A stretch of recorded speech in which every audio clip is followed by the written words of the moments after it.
You are listening to Russell Brand on 6 Music. That there were the birds. Turn, turn, turn. I'm here with Matt Morgan. You alright, Matt? Yes, very well. Are you? Yes. Why are you all grinning? Why are you so... Get on the mic! I will not get on the mic. Why are you so obsessed with not eating wheat all of a sudden? Because, well, look how much better I look. Yeah, I know. I'm a new man. It's a very feminine obsession. It's very feminine having Why is you that going around feminine? going, I can't eat wheat. What about all your obsessions? I haven't got any. Trevor Locke is not here today for obvious legal reasons. What is it? He emphatically denies the charges. If it goes to court, he'll plead not guilty. We hope he'll be back next week. What are we going to talk about on the show this week, Matthew? Should we talk about destruction, destroying things? Yes. We'll have to. It's the Smash preordained things up. topic. Smashing things up, destroying things. Not just objects, also relationships. Anything can be destroyed, really. You can destroy literally anything. Okay, yeah, we're talking Careers. Oh, Christ, we've had a good go at that, haven't we? Yeah. Over the years, we've tried to dismantle everything we've slaved for. We'll probably try and get Noel Gallagher on the phone later. Do you know what we should have? I had an idea. Why don't we try are you wearing a Tom Jones muscly weird vest that's open? How's this a Tom Jones? Sort of thing Tom Jones wore. I'm wearing what can only be described as a standard T-shirt that Matt, with his small town background, seems to the sort of thing that Mark Bolan would turn up in. It's a really ordinary garment. In 1977. Really? Yeah. I was on a bus and the thing came up and it said, on this day in 1977, Mark Bolan, aged 29, died. Perhaps we should do something to commemorate the death of Mark Bolan. Oh, I'm going to do this. That is very disrespectful, Matthew. A lot of people admire Mark Bolan. I do, I think he's good. I admire him. What a great innovator, what a lovely way to dress. So, yeah, we'll talk about destruction and that. Let's have a look at... All I mean about the T-shirt is it's open down to the... Like, the V comes down to the nipple line. You've got a hairy chest and medallions hanging in the hair. It's Tom Jonesy. Shall I... All right, I'm not asking you to change it, I'm just making you aware of it. You're making me very self-conscious about... Conscience? Yeah. And why are you wearing leather gauntlets? What's happened to you? Always wear these leather gauntlets. Yeah. So, I've got a message here from Claire. When we were kids, we used to build dens a lot. Then we used to get matches and burn down a field nearby. Yep. Why? Did all that. Did you burn down things? Did you ever set fire to a hay bale? No, I used to set fire to the allotments down the end of our street, though. Well, that's only natural, isn't it? Yeah. How can you set fire to an allotment? It's just a bit of grass. Then there's a bit, there's all thickets and that. Oh, set fire to that bit. To a scarecrow. Be lovely, wouldn't it, to watch it go? Good. What if it hollowed out eyes, all aflame, all ablaze, all of a sudden? Yeah, it'd be a bloody awful spectacle. So yeah, if you want to text us about senseless, wanton destruction, you can do that on 64046, or you can email us at russell.6music@bbc.co.uk. I got some heartbreaking stories of destruction I have. Really? What, from your life, or from those bits of paper? From my own life. Like, I'm incapable of feeling empathy and compassion as a psychopath. Let's listen to Dirty Pretty Things, and then we'll get on and see if we can't solve this problem of destruction. I think we can. Of course we can. Here we go. Dirty Pretty Things, wondering, you listen to Russell Brand on 6 Music. We're talking about destruction today, like self-destruction. As Matt points out, you can destroy almost anything, can't you? Right, Carl Barat out of Dirty Pretty Things gave me what was referred to as my beloved cane, beautiful antique silver-topped cane, Victorian, made in Birmingham, if the, what are them things called? Like on a hallmarks. Hallmark.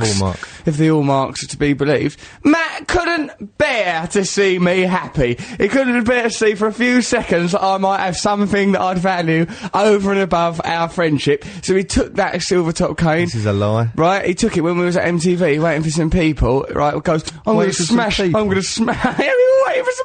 MTV waiting for some people. he took You're this. Oh, about 9. These people will be long shortly. Put this can of, like, some sort of energy drink on top of television and goes, I'm going to take a swipe of your beloved cane. Yeah, that's no! Rang out the cry from me. No! Not the beloved cane.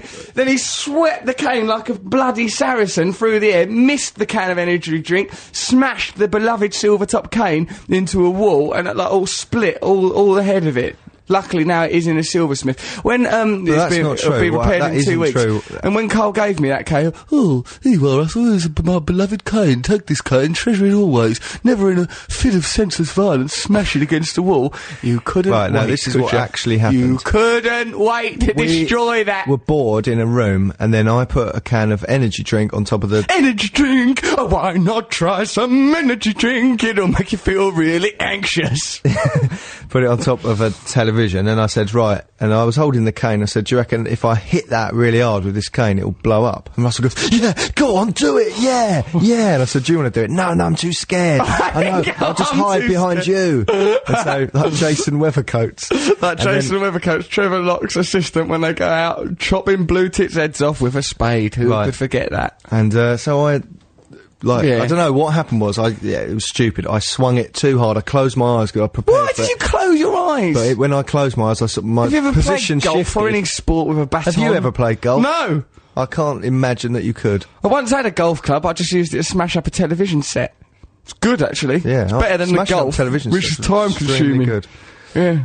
Anyway, yeah, so I swung it, and I'd lost my positioning slightly, and I whacked the wall, and the silver ripped off the top of the cane. Sort of split down the middle. It's in a... I will say, just in case Carl Bratt's listening, as if he'll be up at this hour of the day, he'll be draped somewhere stinking of booze and fags, when right? But, like, it is in a silversmith's now, that cane, and it's being repaired. I daren't even ask what it's costing, Matthew. Well, don't then. But I'll tell you what, when I get a bill from that silversmith, I'm going to send it to your grim little garret in Archway. Don't say everyone we are. People are uninterested. But Russell, it was bizarre the way you were going, yeah, go on, yeah, brilliant, yeah, come on, do it, and you go, just do it, and then I swung and hit the wall and broke his cane. He went, oh dear. Oh, why would you do such a thing? The change was ridiculous. It wasn't a dramatic turnaround. It was. Was there? Then you go, I'm going to have a little moment with this. I'm very upset about it. I didn't say that. Goes, I'm sorry. We had to get a taxi together not long after that, didn't we? And you went, I don't think I can speak to you for a while. I'm upset. I was upset about it, but it's being completely repaired to its pristine original condition. It'll never be the same, will it? No, now it will always be a symbol of your jealousy and hate. I'm jealous of that. What on earth am I going to do with a silver-topped cane? We don't all dress up as Edward Scissorhands. You'd probably use it as some ghastly sex aid. Which reminds me, Matt's Cultural Review will be coming up later in the show. We'll be doing Trevor's Sonic Enigma. Of course, me and Matt will be doing it. We like to do it more freestyle, don't we? We don't really pre-record it. We just improv our way through it. I met Will Ferrell the other day and done a scene with him, didn't I, Matt? Yeah, it was very funny. Yeah, watch that on the MTV show, which will be on Monday, this coming Monday. He's nice, isn't he? Will Ferrell, really, really lovely, and we did an improvised scene together. It was proper funny. He was a really nice bloke. He's a laugh. Yeah, watch that, just because Matt mentions improv. When I was a kid, says Keith, I had a guitar with pictures of the Beatles all over it. Anyway, for some reason, I decided to discover what it sounded like when I cut the strings off with scissors. I blame the drugs my parents were pumping into me at the time. It was probably a drug brella of Ribena. Other blackcurrant drinks are available. That person put that himself. Musical instrument destruction must run in the family, because I also remember my old man chopping up the piano for firewood. I used to think, where did this taking place? That's what happens in cartoons. Yes, these events are taking place in Odetta. I used to think that that was just because my dad was an idiot. Then I heard Bob Dylan and Martin Carthy did exactly the same thing around the same time, so perhaps it was all the fashion. I once, after seeing Elvis the movie starring Kurt Russell, smashed up a guitar against the wall. What, and whose guitar was it?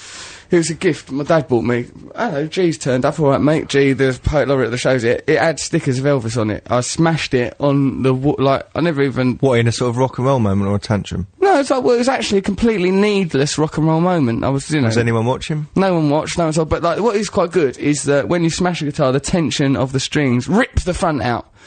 Just as soon... electric guitar and acoustic? Acoustic. It's quite good fun. It's good, isn't it? Yeah, I enjoyed it enormously. Here's the thing that I done that was destructive when I was a kid, right? I used to always be smashing things up, headbutting things. I weren't well, right? And I headbutted the bathroom window, right? And this has been after a spate of destruction. Remember, I grew up with my mum and my stepdad. I didn't like my stepdad. I had a really bad relationship with him. And they always said me to stop destroying things, Did you do this in anger? Yeah. I was angry about something. It was the window in our bathroom. I headbutted the bathroom window, right? Why did you just mime urination? Because I was weeing. I was having a wee, what right? Sort of person is so angry when they're weeing they headbutt a window? Why does it stink so much? Bloody windows! You bloody windows! You'll pay a high price! Right, I was doing a wee. They weren't stinging. I was a child then. Didn't suffer from them kind of problems. Headbutted the window. It doesn't sting now. I have lovely urethra action. Sting or stink? Sting or stink? Nothing. Got really healthy wee. Right, headbutted the window. It cracked. Right, I thought, oh no. That moment was good. Yeah, terrible moment, 'cause they were out. You realise your power. But I realised the force I had, and I had a bit of headache as well now.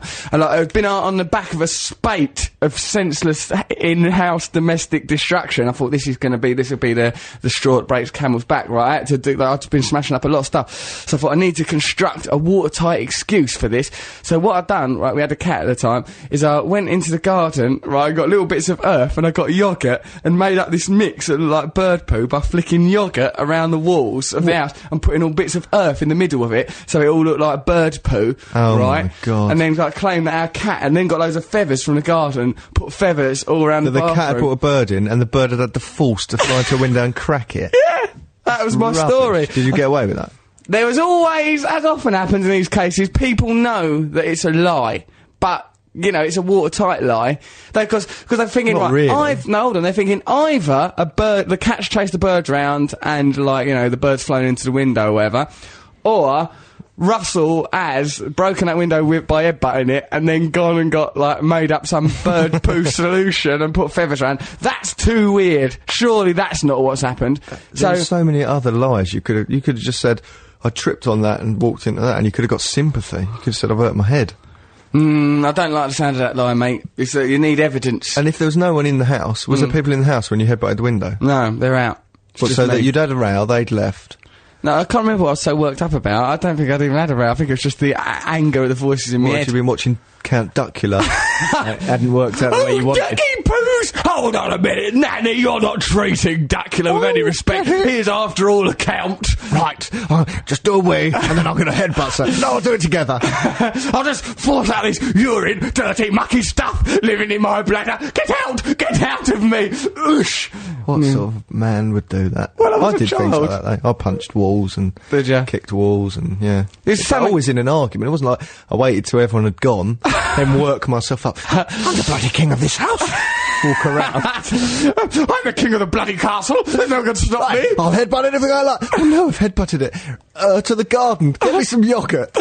Get me some feathers, which will claim a starling is behind this. Right, so later in the show we'll talk to Noel Gallagher. Send us your tales of senseless self-destruction or destruction of other things. You can text us on 64046, or you can email russell.6music@bbc.co.uk. What in God's name? Oh, we're going to listen to Iggy Pops. Oh, let's listen to some Iggy Pops. Right, you're listening Search and destroy. Destroy, destruction. This is the theme of this show. It's beautiful, isn't it? It's beautifully crafted. Wonderful. Right, okay, well, we'll talk to you in a bit. We'll listen to Iggy Pop first, though. Search and destroy Iggy Pop. Listen to Russell Brand on 6 Music. I'm here with Matt Morgan. He's in charge of those buttons, but he can't even manage some headphones on his head. You've backcombed inadvertently all your hair forward, right? What's now happened? I can see what you'd look like if you were bald, because the hair on the side of your head's come out really big, and like the top of your head hair is masked by the band of the headphones.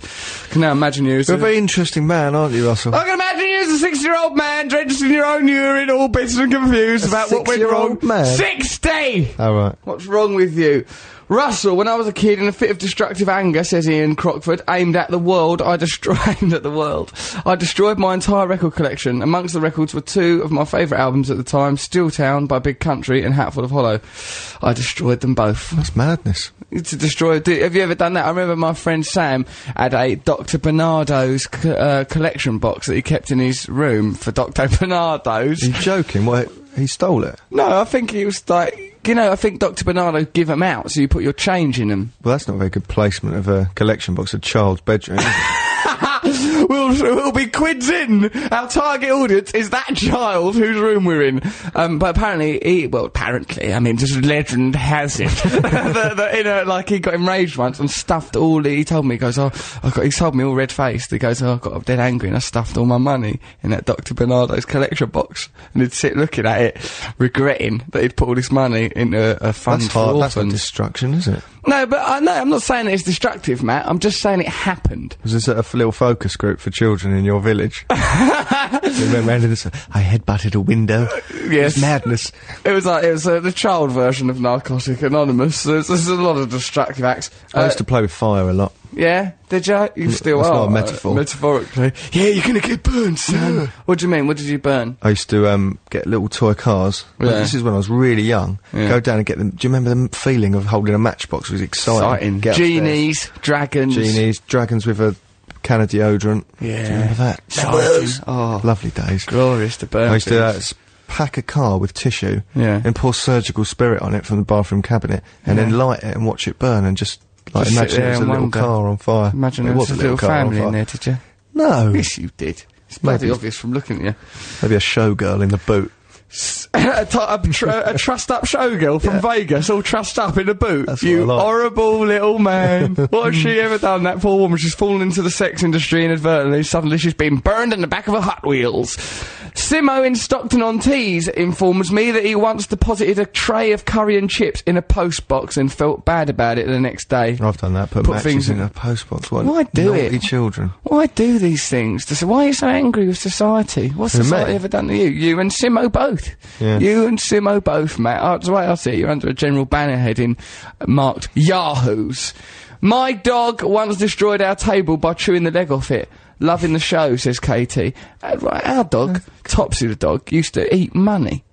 Used to if you left money lying about, he'd eat it. Horrible little thing, and that was lovely. I loved that dog. I think your parents went, oh, that dog eats money, meaning... No, I tore up money. And you, as a young fool, believed it.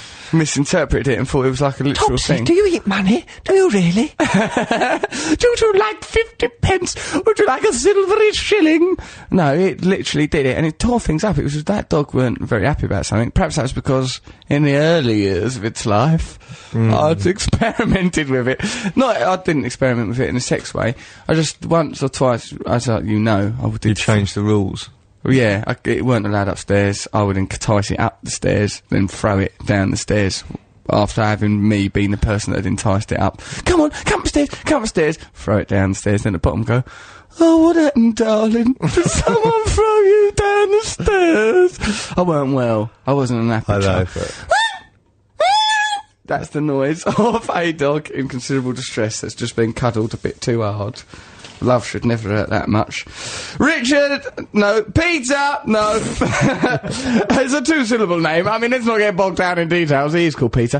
When I was 8 years old, I was playing in the garden when I noticed a bright, colourful butterfly. Rather than appreciate its beauty and marvel in awe at this wondrous piece of nature, I decided to smash it with a tennis racket. I completely destroyed the creature, its wings, body, separated all over the grass. I felt incredible guilt and tried to rectify my destruction and bring it back to life by sticking it back together with sellotape. It did not succeed. I've never destroyed anything since, said Peter. He learned a valuable lesson. I remember that feeling of, yeah, let's smash this up, and then afterwards thinking, oh no, what have we done? Yeah. There was a dead fox on the road once, and me and my mate Rich drove past it and went, no, look at that fox. Let's drive back and drive over it. Yeah. Right? We went back and drove over it, and it sort of slipped.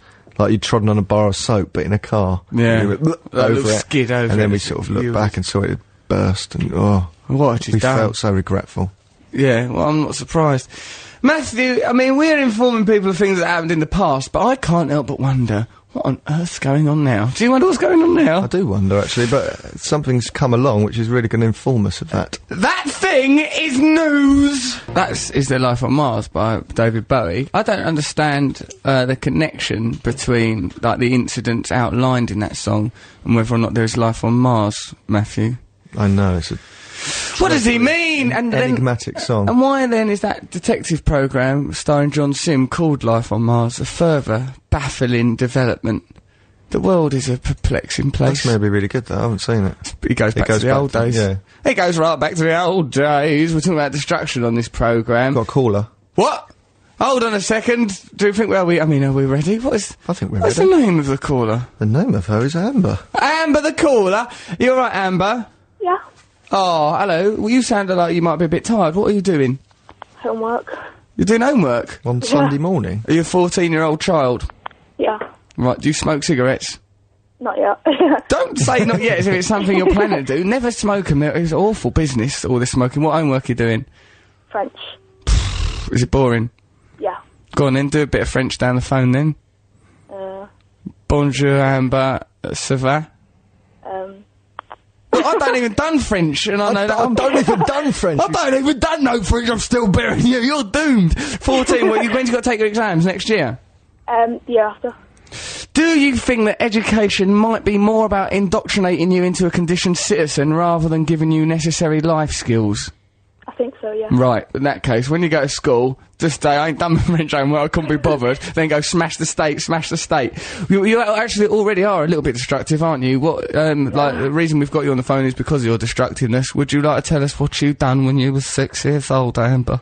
Yeah, when I was 6, I had a bus, and I got lots of ladybirds in it, and then I shook it. Until what point? Died. You shook it until what? Until they all died. You filled a bus with How big was the ladybirds. bus? It was like a bus that you sit on, and then drive it. There's loads of a lot of ladybirds. It's a ladybirds. massacre. You are the ladybird Pol Pot. You have probably gone down in the mythology of ladybirds as the bus lady. Beware the bus lady. She is a bringer of destruction. Fly away home. Your children are gone. How many ladybirds, Amber? I don't know. I think, Matthew, if you think it's it's a bus that's a size for a 6-year-old to sit on, I'm saying that the bus is probably What, 2 with a foot little by lift-up 1 lid foot. that you- It's got a lift-up lid. It's probably the seat lifted up, did it, Amber? Is that what it was? Yeah. I think there could be possibly 1,000. We could be talking about 1,000 little Reduced to a ladybirds. dotty black jam. Just a dotty black jam Black of and red. death. Oh. Oh, Amber. Would you do a similar thing now that you're 14? If I was spurred on. If you were spurred on? Get in that garden, Amber. Get on, ride that magic bus to ladybird destruction. Now, don't do that no more. Do your French homework if you want, but do remember, yeah, as we say, education's essentially indoctrination, ain't it? I mean, perhaps I'm saying Well, that because I did learn some interesting What? stuff at school. What? Say one interesting thing you learned at school. How digestion works. How does it work? Just acid in your stomach breaks down your food? I bet you don't know anything about it, do you? Acid in your stomach breaks down your food! Not just that. Then enzymes go around your blood or something. I don't know. What's peristalsis? Peristalsis. He's a tennis player in the old days. He was ever so good at it. He had a wooden racket. He played against Rod Laver, and he won the cup for bloody old England. Go on, son. They used to say. Honestly, yeah. Who needs education? Who needs it? Because look, you know, we've got our own digital radio show, and I ain't got no GCSEs nor nothing. It ain't never affected my grammar or the way I talk nor nothing, don't suppose. So, alright then, Amber, go and finish your French homework, but I suggest that you complete it in the blood of stag beetles. Thanks for coming on, Amber. Thank you. Bye. Bye, darling. Bye. Bye. Oh, aren't she nice, Amber? 14 Yeah. years old, just living her life. That must have, but how do you collect that many ladybirds? Time consuming. I mean, that's a lot of dedication. Unless there was a nest. Do they nest? Do they? That they're lone guns, lone wolves, the ladybirds. No, they work in couples. They work in couples, you romantic twerp. Is They that really do. how you That's that's why something they- your parents have told you? That's why because you're they're- Catholic to get you to get married. Information that clearly ain't working because you plunder your way around London like Ted Bundy, Who's nervous to talking? take the final step of actually doing the murder. That's the way you live your He's life. talking, plundering his way around London. Marauding is what His you do. willy like a heron's beak. I'm trying to find the right woman, Matt. How on earth am I going to find her How'd you- without how'd you- constant experiments? How do you define right? The one that's got the largest bottom and the roundest boobs. I don't know, just one to get on with emotionally. One that, you know, it's a laugh. One that can understand me. Somewhere to go, Matthew. Somewhere to call me home. I think the right woman for you is always the next one. Oh, the tragedy of promiscuity. You'll never be happy inside.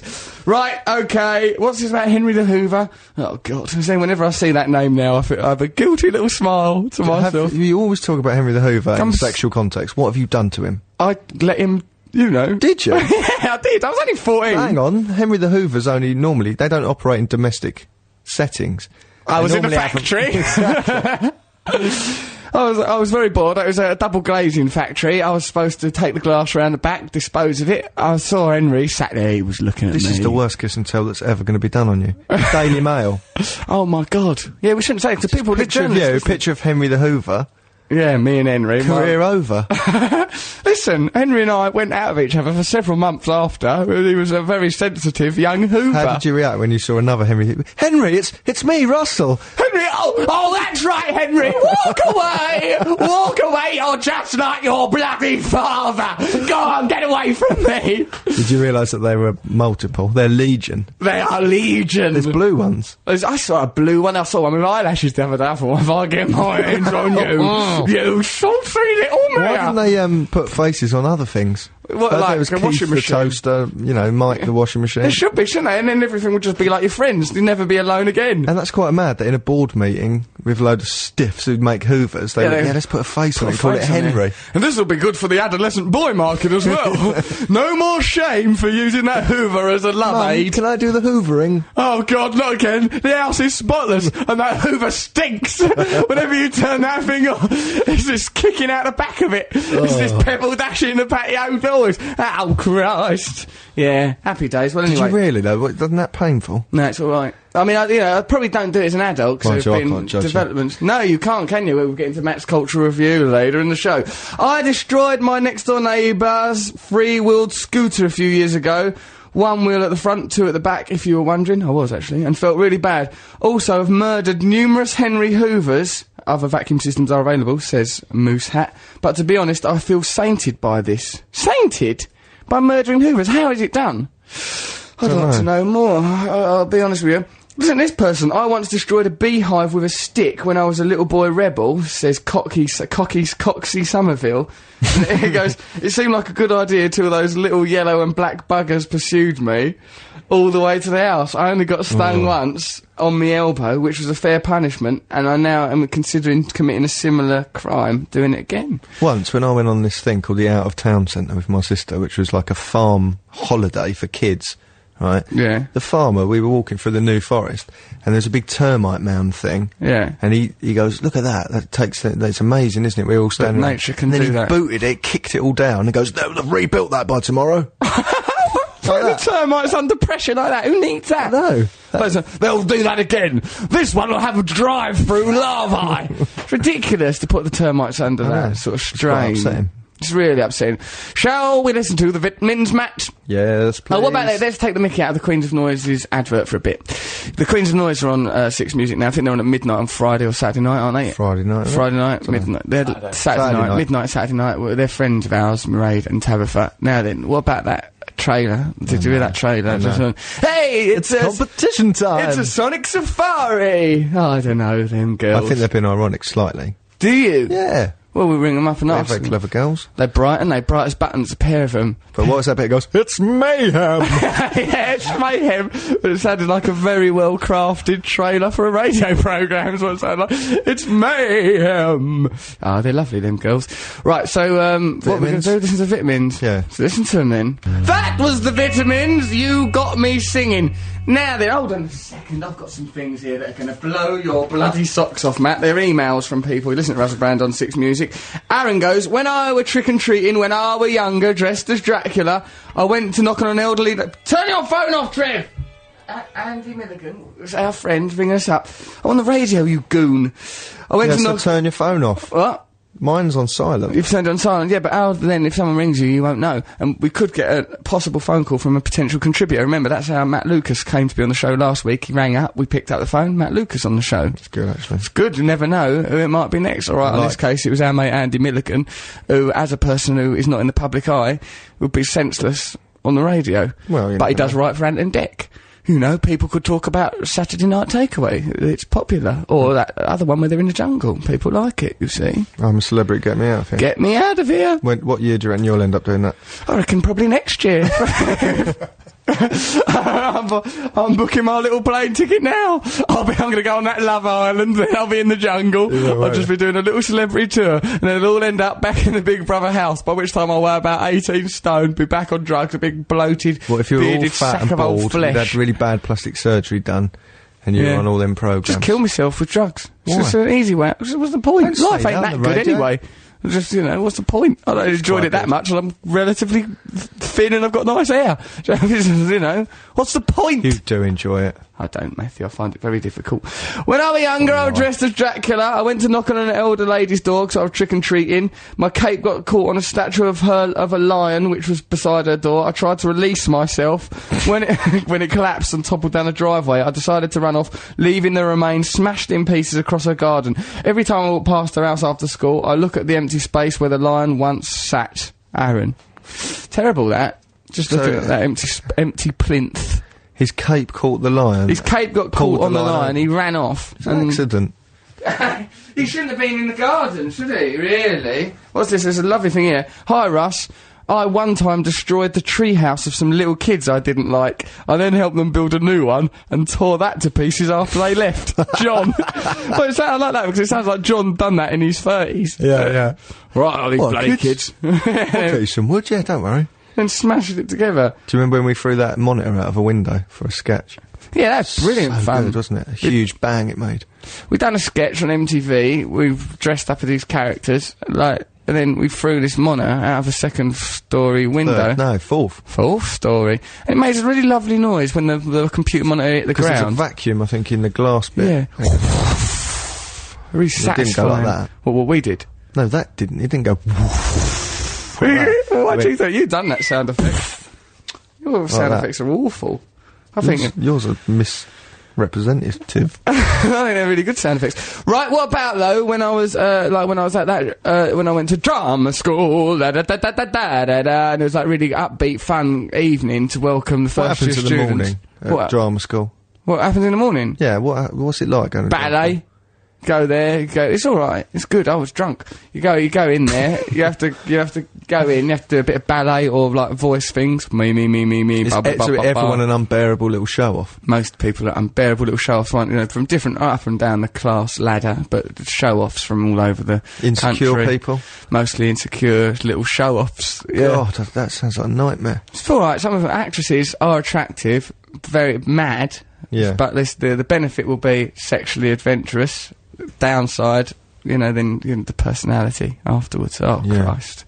But there weren't many people at the drama school, so you could run low on resources quite quickly, and at the time I was drinking an awful lot, I wasn't well. Mostly I just involved me drunkenly doing ballet, smashing windows with bare hands and crying.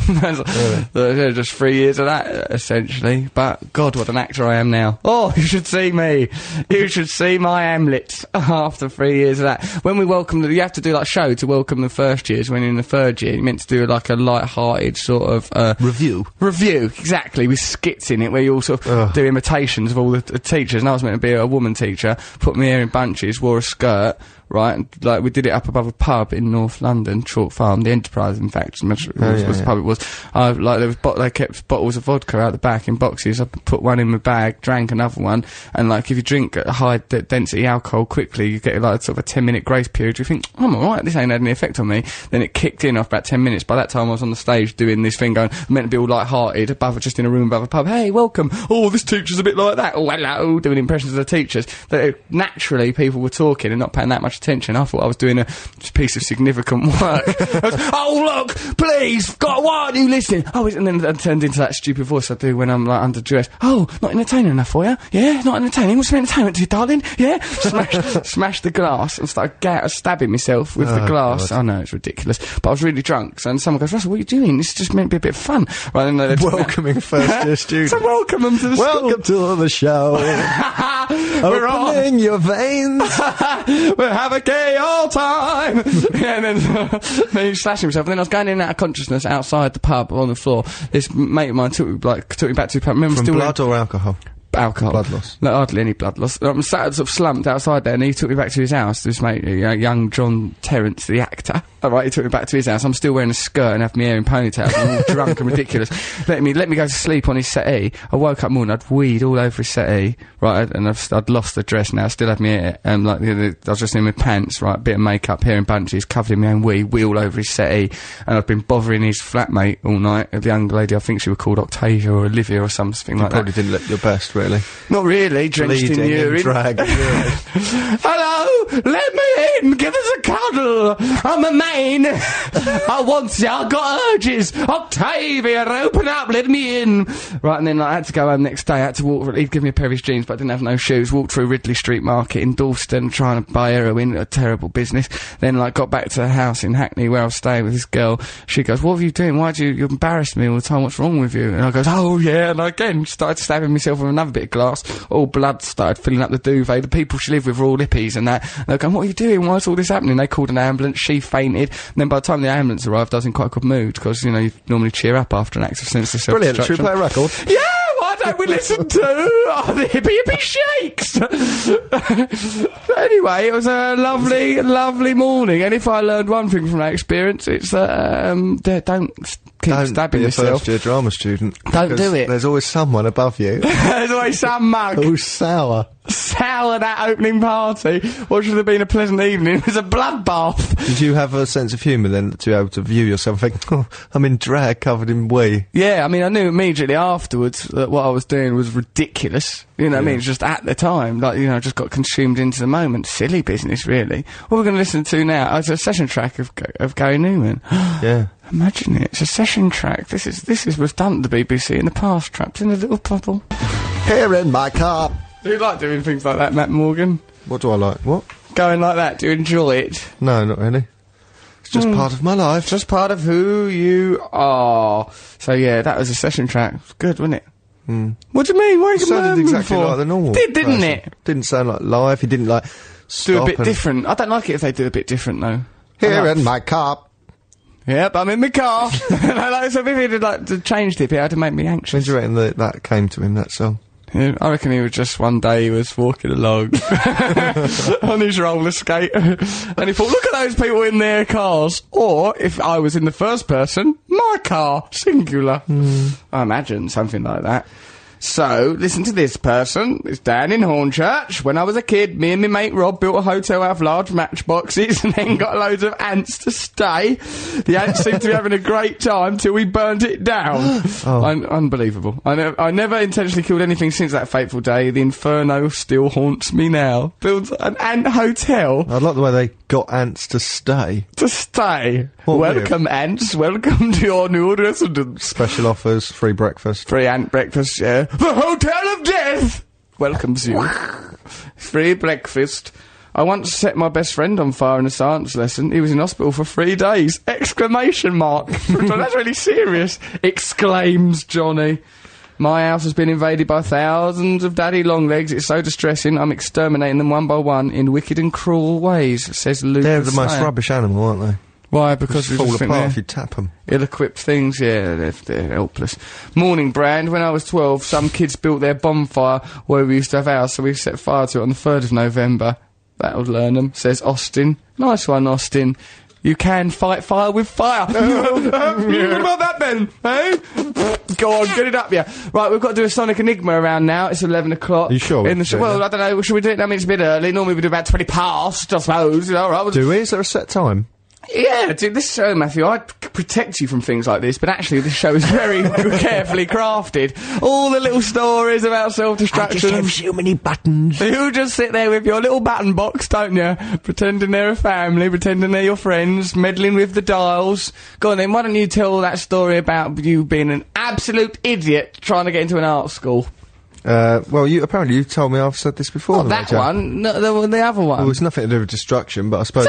Tell a story! We'll angle it round to destruction during it. When I went to do my foundation year... What did you have to do a foundation year for? Weren't you as bright as the other kids? No, if you do art at university, you have to do a year of... What were you expelled for? I got expelled a few times. I was expelled from school for no reason, really. No reason? That's a harsh way to treat a child. 2 weeks before exam period, they went, right, everyone... I know why it was. Why? They wanted certain people who they thought were going to fail their exams. You would have done well, you're quite bright. I know, but I was naughty, so they thought, oh, he won't do very well. And what they... So you didn't take your exams? Will you let me finish? Well, did you take the exams, didn't you? Well, listen, right, if they expel you, then you're not part of the school. You register your exams separately because they have a thing called a league table. So it was tactical? It was a tactical they got more expulsion? Money the next year, I think, if for every the high grades. Yeah, so I don't believe you. I don't believe that you were tactically expelled. I think you've touched other pupils. No, I didn't. I was in an all-boys school. Exactly, Matthew. I've told you this before. Exactly. I drew a willy on the front cover of, this is ridiculous, on the front cover of Return of the Native by Thomas Hardy. Right? There was a native with a loincloth and you do a willy on him? No, it wasn't a native. You obviously never read it. I haven't have time! I was too busy cutting myself up and singing songs from the film Annie. Yeah, anyway, so I drew it on the 2 years before, and then some idiot laughed at it. Hold on, you'd done it 2 years previous? Just done it lazily, sort of in the first week of the course, 2-year A-level course. And then at the end, this bloke David Evans, just looked at it and laughed and couldn't stop laughing. And I got thrown out of the lesson. Then it was like, you know, it escalated. The straw that broke the camel's back. The straw. And they sent me home. And then because I was at home, I did nothing but revise. I thought, I'll get those guys. And both being good at exams. Yeah, and I did well. And then they couldn't include me in their league tables. So. Well, there you go. Who's punishing who? But anyway, the hunter became the hunted. Then I went to art college and was expelled from there for never turning up. Right, so go on, but what did you say in your audition, or whatever it's called when it's not an acting? audition, actually. It's an interview. Yeah, what did you say? Well, the man said to me, he goes, "Oh, yes, very good," and looked at all the stuff that I'd brought along. What, you done some drawings? Well, I just brought my A-level stuff. Yeah, I've done these drawings. He goes, "What arts programming do you watch?" And I said, "Oh, I watched the South Bank show." And I couldn't think of anything else. That. Well, of course I didn't. I just said it. And then I said, "Art Attack." Like that, and he goes, claimed to watch Art Attack with Neil Buchanan. I know, and I really got. I thought, oh no, I've said that, and he went, "Oh, I've never seen that. Who's that with?" And I said, "Neil Buchanan." And he went, "Oh, I'll have to watch out for that. When's it on?" I went, "The afternoons." And then I lived in fear for that year course that he'd one day come up to me in the corridor, grab hold of me, and go, "I've seen Art Attack." Art Attack is a trite, lazy piece of programming in which Neil Buchanan smashes up crayons. If you want to make a little face smile, turn it upside down and it's a sad face. He can go either way, look at that. It's a daft little fella. He's happy, he's sad. This art is can an be art fun. It was a good programme though, wasn't it? Do you remember the bit at the end where he did a big thing that was filmed from above? Wasn't that good, Matt? Well, I rubbish. liked art, didn't I? Oh, you little boffin. What did you like? Pornography. Jack and Nori, the no, I didn't most like Jack boring and Nori. programme I on liked it when Rick Mail did it. I did like it when Rick Mail did it. I didn't really like children. What children's programme did I like?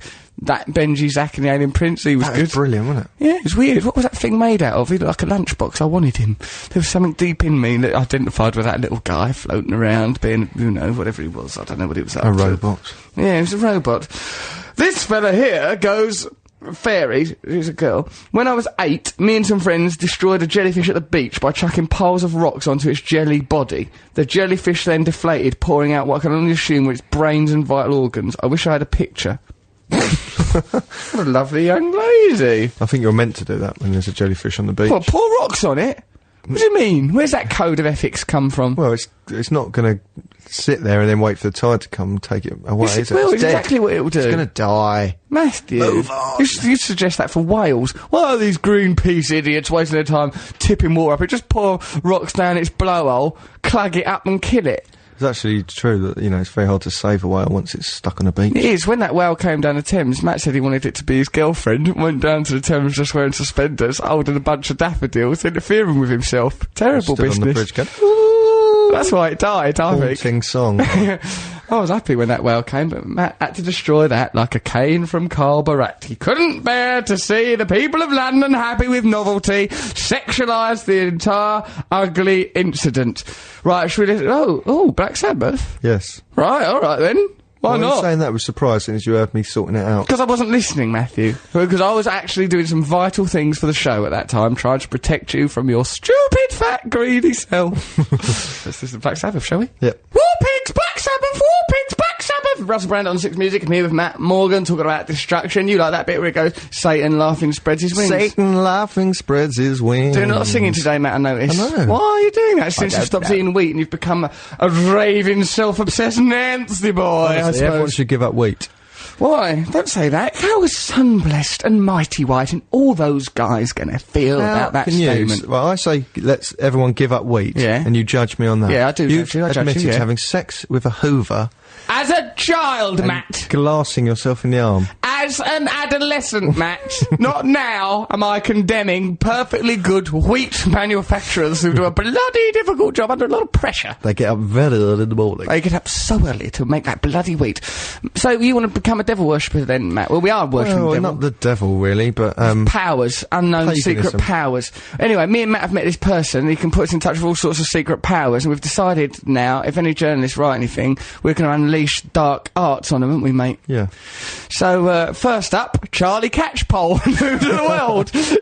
We are going to use dark arts catchpole on you. It'd be really easy if you've got a lock of hair or something like that. We've just got to get a lock of hair. You can use a photo. Yeah, well, I've got a photo of him. Anyone who says anything negative, because we've not done nothing wrong, right? We're good people. So I think if someone does something off their own back, nasty, unnecessarily, unprovoked. Let's make sure we are quite nice people, aren't we? Essentially, yeah. I'm a bit vain and egotistical. You're a bit destructive, but we're essentially nice people. Totally. Don't really hurt other people. I'm a bit vain and egotistical, but that don't really hurt anyone except for the people that have to put up with me on a daily basis. People like Charlie Catchpole or this journalist from the Daily Mail that's putting things together. No, I think Charlie Catchpole is judging telly. That's yeah, fine. fair enough. All right, we're not going to do any dark arts on Charlie Catchpole. But people who just scratch around. Just scratching hatefully. around. Haters, Tupac would call them. Yeah. Tupac. Because Jesus would say turn the other cheek. Right, but what do we say? Anton LaVey. Dark arts. The dark arts people Anton would say... LaVey and Crowley and that. This Don't turn unprovoked the attack, cheek. Law of the Jungle, turn round. Dark arts. Right, Use the okay. dark arts. Right, so is it there's someone in the Star done something that needs some dark arts done on them, and Daily Mail. Also, remember, we've got an army of loyal fans. Some of them might be prepared to carry out a murder. I'm not suggesting that that's wise. We have had letters about that, haven't we? Yeah, someone did send a letter going, if you want, we're prepared to kill that person. Who wrote that thing about you? Me and Matt just sent back, yeah, that'd be ever so helpful. Thanks. Please do a murder, we'd like it. Yeah, turn your phone off, Trev! Listen to this lovely email. No, we'll learn a bit more about these dark arts before we unleash them on journalists, but I just think that we're quite powerful people. An army of fans to focus negative energy on someone and doing that sort of little bit of Satanism. We took maybe their hair will fall out. Maybe they will. Like, do you remember the other day we was at a gig with Carl Bratt and Dirty Pretty Things and that. And his girlfriend was cutting his hair before it, and I was going, I'll give these locks of hair out to people in the audience when I introduce you, right? And he's going, oh no, people will do voodoo on me. He was generally worried that people would do voodoo on him. So what I've done is I've kept some of his hair. And if I get any bother from them lads, we'll just bring them down. We could maybe develop our dark arts on Carl. Let's practice them on Carl Bratt. Keep watching the career of Dirty Pretty Things over the coming weeks. See if you notice anything unusual happening. Carl Bratt's leg falling off or something like that. It'll be interesting. We'll practice a note. Well, let's just see. Let's just see if you know. He'd give me that nice silver top cane. He's generally quite nice, but... No, we'll leave Carl alone. But Dids... like Carla Lane. But what about Dids or Anthony or Gary? It's difficult because he ain't got very much hair, but we could get a little bit of his skin, couldn't we? Get a little bit of skin off his scalp. Or fingernail. Get a little bit of his fingernail. Hang on, why was this turned into an attack on the Dirty Pretty Things? I like Dirty Pretty Things. I'm just saying, they're good people for us to develop our dark arts on. No, let's not develop on them. Let's develop on Daily Mail journalists. Daily Mail journalists, get ready! We're going to unleash hell. So, this is a message from Simon. Hi, Russell, Matt and Trev. I've just had my other half on the phone Friday evening from Broadway Market outside the Pie and Mash shop where Russell was spotted doing something or other. She said, guess who's here in his Cuban heels, all excited, and started hysterically laughing. Look at his hair. And I could hear even more women in the background all giggling and shouting, look at it, ooh, it's even bigger than it looks on TV. They weren't talking about my hair, Simon. Oh, no, talking about the hair, he's done that joke as well.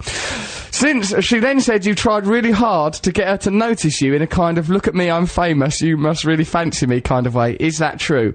You don't do that, do you? Not really, mate. For some, you might say you see someone, you fancy him, and you think, oh, well, I'm a bit famous, perhaps I can use this fame to get their attention, right? What about that new word we've got? What is it? That you say. Russell's got a new word when he sees a woman he fancies. He goes, boobaloo. I invented that, but you invented bumbaloo. Bumbaloo. That makes me fancy you. Boobaloo. It's a specific boob thing. Yeah. And a bum thing is bumbaloo. Bumbaloo. We're not sexist, so. Anyway, because when we see a bloke with a lovely pack, we go, oh, pack attack, we've got a lovely pack attack, like that. Then we do a big, like, ragger number. Anyway, if your girlfriend is that really quite sexy pregnant woman standing outside the Pie and Mash shop, then I might have been... no one who's safe from you. Well, I wouldn't have done anything. I just wanted a bit of eye contact. I'm lonely. I'm not going to say, oh, don't worry about it. You're obviously pregnant. There's plenty of other access areas. I was going to just you know, just look at her for a while, maybe give her a cuddle. It sounds antiquated. If she's the pregnant lady outside the pie and mash shop. What sort of life do you lead? I'll give you a perishing cuddle soon as look at you. The old pieman came round. He left a pie on the windowsill. Well, I snaffled that pretty quick, smart, I can tell you. Before we knew it, we was on the tram, and all the way we went, and it was the holiday of a lifetime. Oh! Good old life. Good old drama school. Good old drama school. When I weren't slashing my wrists, I was learning accents. Love the show, by the way, says Simon, whose email we're still dwelling on. Matt's an underrated comic genius. He's not underrated. I think if someone said Matt is mediocre, that would still be overrating him. Hope you had a nice time in sunny Hackney and didn't get mugged. Lived in Hackney for ages and there were no muggings ever happened there to me. It's a nice area. Simon, you have an MTV car account. Oh, that was good, wasn't it? Them good old days where you could get cabs everywhere and it didn't make any difference to anything. Happier times. We've done... Oh, yeah, this is from... So, yeah, I might have been trying to get something, but I'm going to stop doing things like that anyway, because I'm just going to settle down now and start a family. Not my own family, I'll get one that's already begun. Satanism and family values. Satanism and family values. It's these two twin stones, these two keystones, Matt, with which we will build our future. A love of Satan and a 2.4 kiddies. Crusader says, when I was about 7, my older brother and his mates built a really amazing hut in the woods behind our house. It took weeks of careful construction. I then got my mates together and we smashed it to pieces with my dad's axe. It took about 20 minutes. So that just shows you that it is harder to create than it is to destroy. Hi, Russell, Matt and Cocky Locky. Just a quick email to say hi and let you know that your podcast has me smiling so much of a morning that men on the bus think it's a come-on signal. In fact, last week I was listening to one of the numerous boot-through-ceiling anecdotes when a young man came down the stairs, saw me smiling, pulled down his trousers to reveal what I can only describe as a mammoth winkle and shouted at me, "Laugh at that then!" What an odd thing to say. Laugh at that then. That's an odd thing to entice I know them a lot of girls who claim to have been flashed on public transport. And once I started asking them, saying, have you ever been... Cause well, you started to do some research. You thought, hold on, this is I get a lot of girls going, yeah, I have. Really? A man showed me his willy on the tube or the bus. I know. I've got to stop doing that. Keep up the good... As you can imagine, I was lost They said they thought it was a willy. But it was like a little tiny, sort of... It looked like a willy. Bald patch. Like, it's almost an outy belly button. It must be you, really. Could have been me. I don't get on public transport.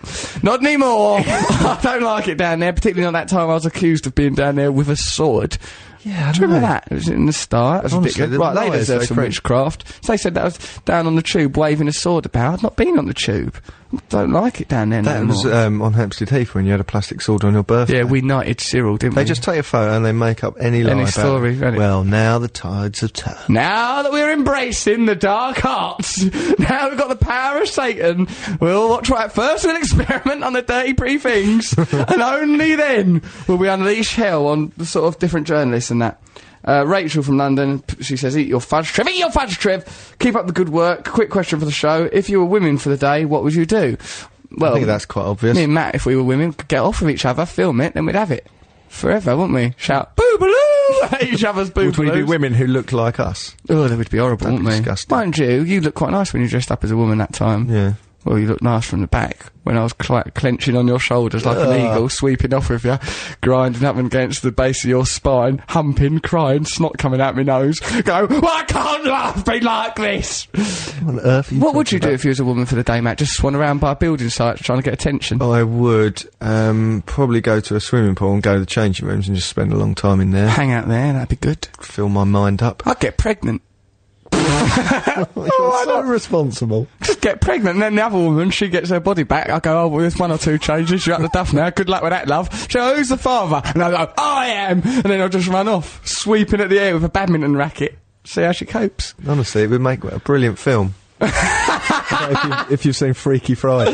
I don't know if you've seen Freaky Friday. I believe that was based on the Shakespeare play Midsummer's Night's Dream. Yeah, I've not seen Freaky Friday, Matt, but I believe I understand the essence Big, of the perhaps. piece. I've seen Big, yeah. Imagine a Disney sort of film where you impregnate yourself and then hand the body back. And go, it's pregnant now. Would you have to pay child support? I don't think so. I don't know how they'd administrate it, because how would they ever prove that I was responsible for the pregnancy? Do you think this is ever likely to happen? I think it probably will, as a result of our new witchcraft that we're embracing. The Hellfire Clubs. Hellfire Clubs. We're Read starting a about those. Hellfire Club. We're going to start this thing up in London. It's I'm gonna be doing called this the thing Hellfire on, Club. Ow, I'm doing this thing. Ow, I'm doing this thing. My name's Matt Morgan, I'm doing a thing. It's an ill-founded club night. Come on then, what is it? Why do you always give me that voice? Because you're an absolute twerp. I've thought about this. You keep calling me a yob and going, hello, mate, I'm Matt Morgan. All right, mate, you all right? Yes, Give me that voice. You have got a West Ham scarf over there, Yeah. and you're going up the football. I don't even like football. Who's the yob? You and I, Matthew, may come from very, very similar backgrounds. However, some of us have successfully moved away from the gutter and become what can only be described as gents, whereas others sit around lumping pasta down our necks and meatballs. With a wheat allergy? I don't think with so. a wheat allergy. I should cocoa. All he eats, he just sits around guzzling couscous All you now. eat, right, is from that takeaway place in Hampstead that's open all night called Titty Biscuit or whatever it's called. It's not called Tinsel. Tea Biscuit. What's it called? Let me take you to Tinseltown! Other all-night What sort of a establishments are person available. gets all their meals from a restaurant called Tinseltown? A twit. Apparently Craig David is the only other person who does that. Really? Craig David likes it there. They tell me when I go there, oh, you'll come, oh, Craig David, he comes And too. you over-order, and you order such a mix of stuff. It's You ridiculous. get free lollipops. And I like they're it. trying to call all the food is named after a film. It's ridiculous. It's a right stretch. It really is a stretch. It's like the Goodfella milkshake, and it's like got nothing to do with anything. And if you phone them up and ask for it, go, can I have a Goodfella milkshake? They go, oh, what do you mean? I go, banana. Why have you set up this system if you don't even know what they mean?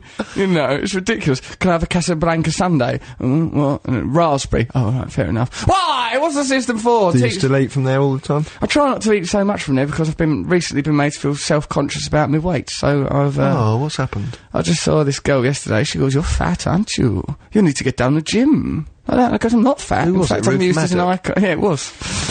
She says I'm manorexic. Fat, aren't you? I'm supposed to be manorexic. I saw in a paper that I'm a manorexic. Yeah, but you could be fat and manorexic. Could you? Oh no! Distorted you can't body win. image. Yeah, I might have a distorted body image or something. Body dysmorphia. It's I might have body dysmorphia. What about Morph? He was a right little punk, wasn't he? Strutting around on Tony Hart's show. Only an idiot would go body dysmorphia. What about morph? I hated that little guy. Where they've taken the part morph, the Latin, whatever that means in Latin. Morph. I reckon it means soft Change. or something. Soft, yeah. Soft or change. Anyway, right, listen, Morph, and what about his little mate Chaz. who was more white? Chaz, he was even worse. How Tony Hart put up with them is a mystery to me. I don't. He must have the patience of a saint, but also the dress sense of a sea captain. He did. He always used to have a cravat, though. He didn't dressed in a nautical fashion, didn't he? Did you ever send anything into the gallery? You never, but I was always jealous that my things weren't included when he looked round, even though I hadn't sent anything. What? I just think, why not put my stuff in? This is Monopoly. Would you have Monopoly sent it in division. with a younger age to try and get it on? People probably don't know what we're talking about. Well, the gallery. Oh, Tony Hart was a programme that was on when we was younger. Tony Hart was not a programme. He was. The whole thing was a construct Tony by the Hart government. You don't think he was real, do you? For God's sake, you naive I think fool. it was created in Area 51. I think he was put together. I think after Roswell, they just got alien scraps, stuck it together, called it Tony Hart, just unleashed him on the world.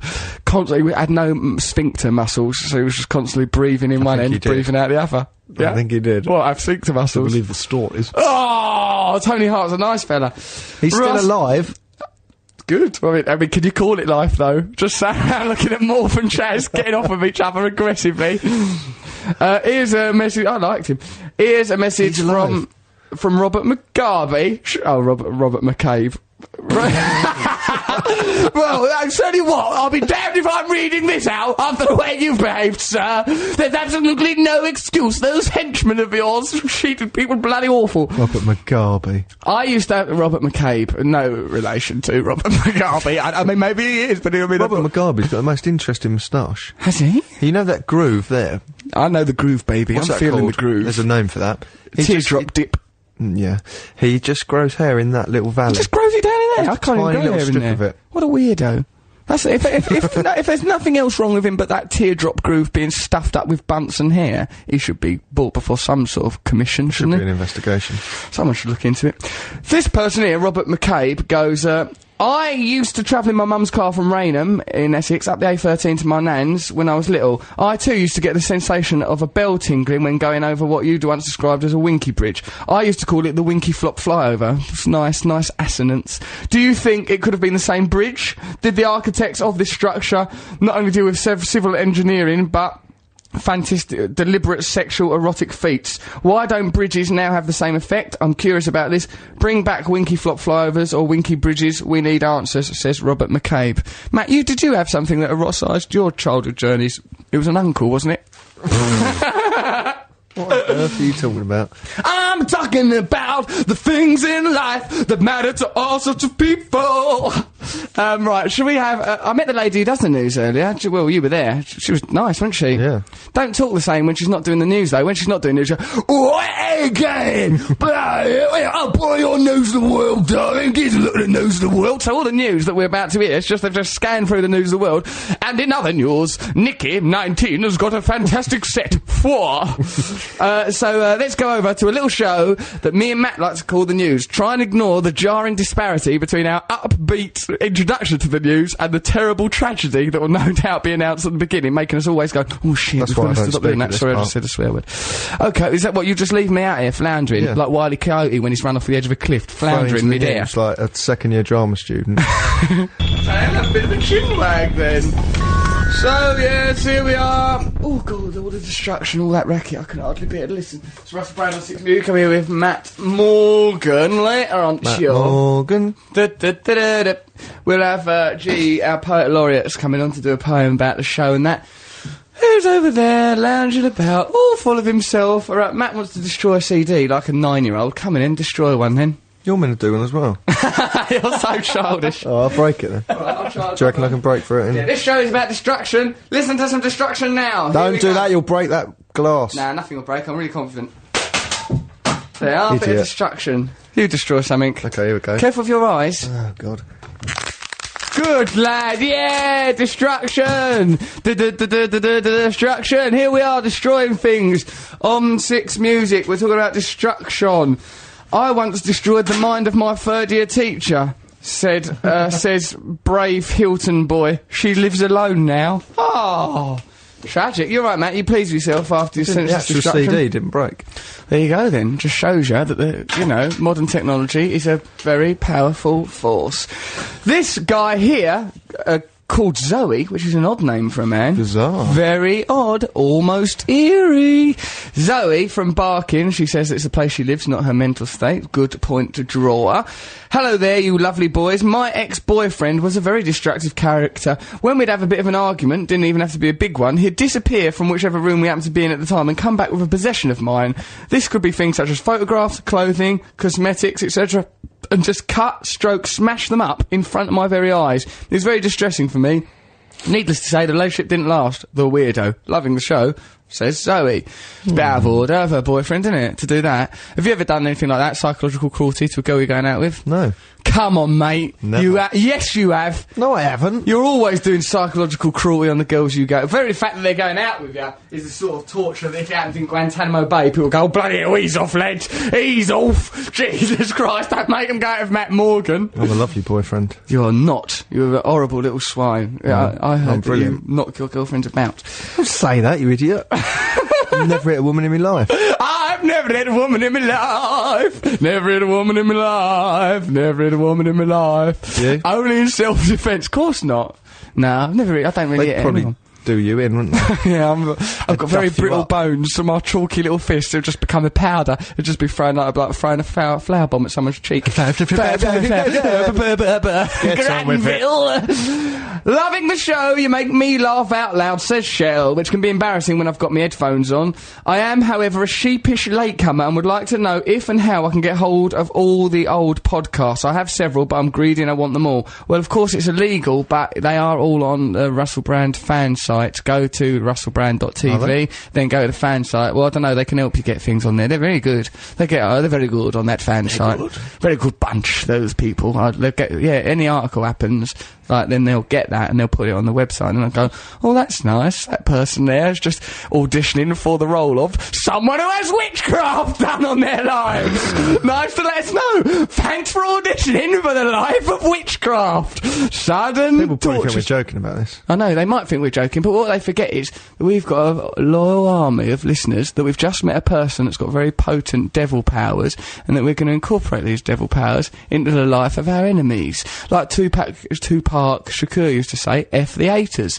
Yeah. You want to get involved in a world of hatred? Well, you've come to the right place. We've had very dark past, haven't we? We've got all sorts of Yeah, hatred to unleash. Self-harm and Oh, danger. courts of ghastly abuse went on. I'm just looking for a journalist to vent it on. Mind you, by saying this, we'll probably make ourselves the focus of more of it, but then at least No, we they will won't. find No, out. they won't.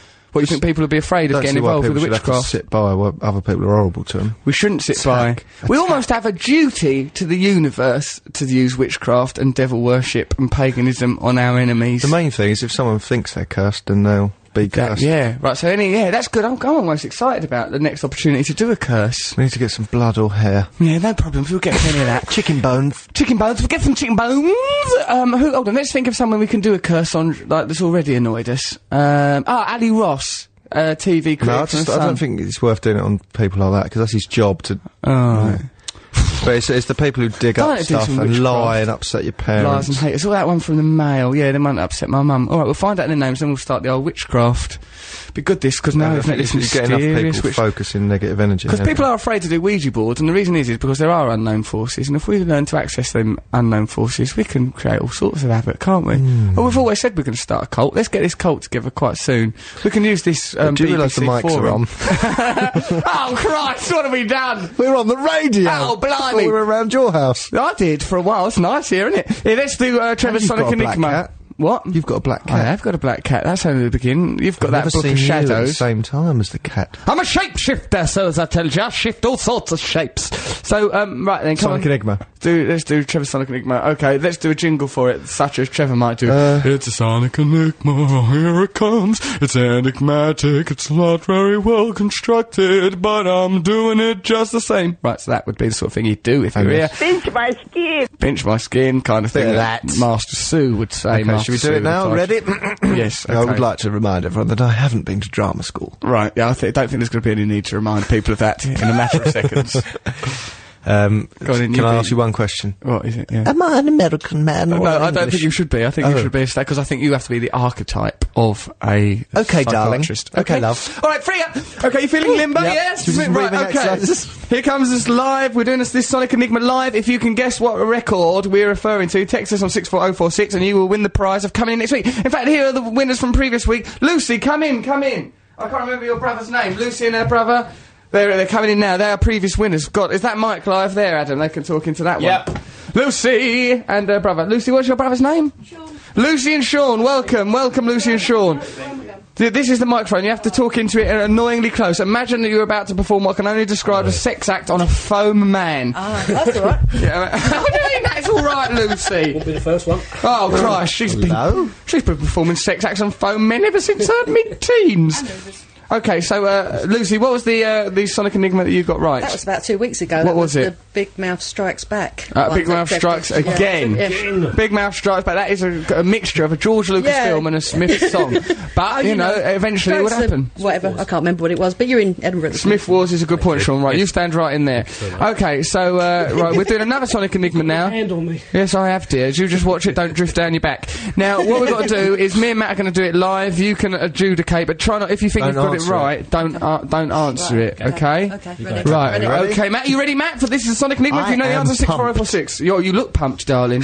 Right, let's go. Hello, madam. What seems to be the trouble? Ah, I'm walking here!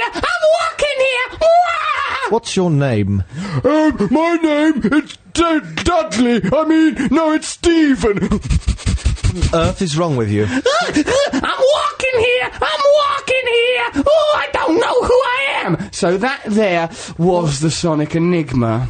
If Trevor won, it would normally be this sort of noise in the background, wouldn't there? All of them. So Turn your phone off, Trevor. So, okay, so if you can guess what that is, text us on 64046. Any ideas, Lucy and Not Sean, a previous single winners? Pretty No. obvious, I would have thought. You think it's obvious? Yeah, but Really? I'm not going to say. Alright, whisper in my Nah. ear, see if you've got it right.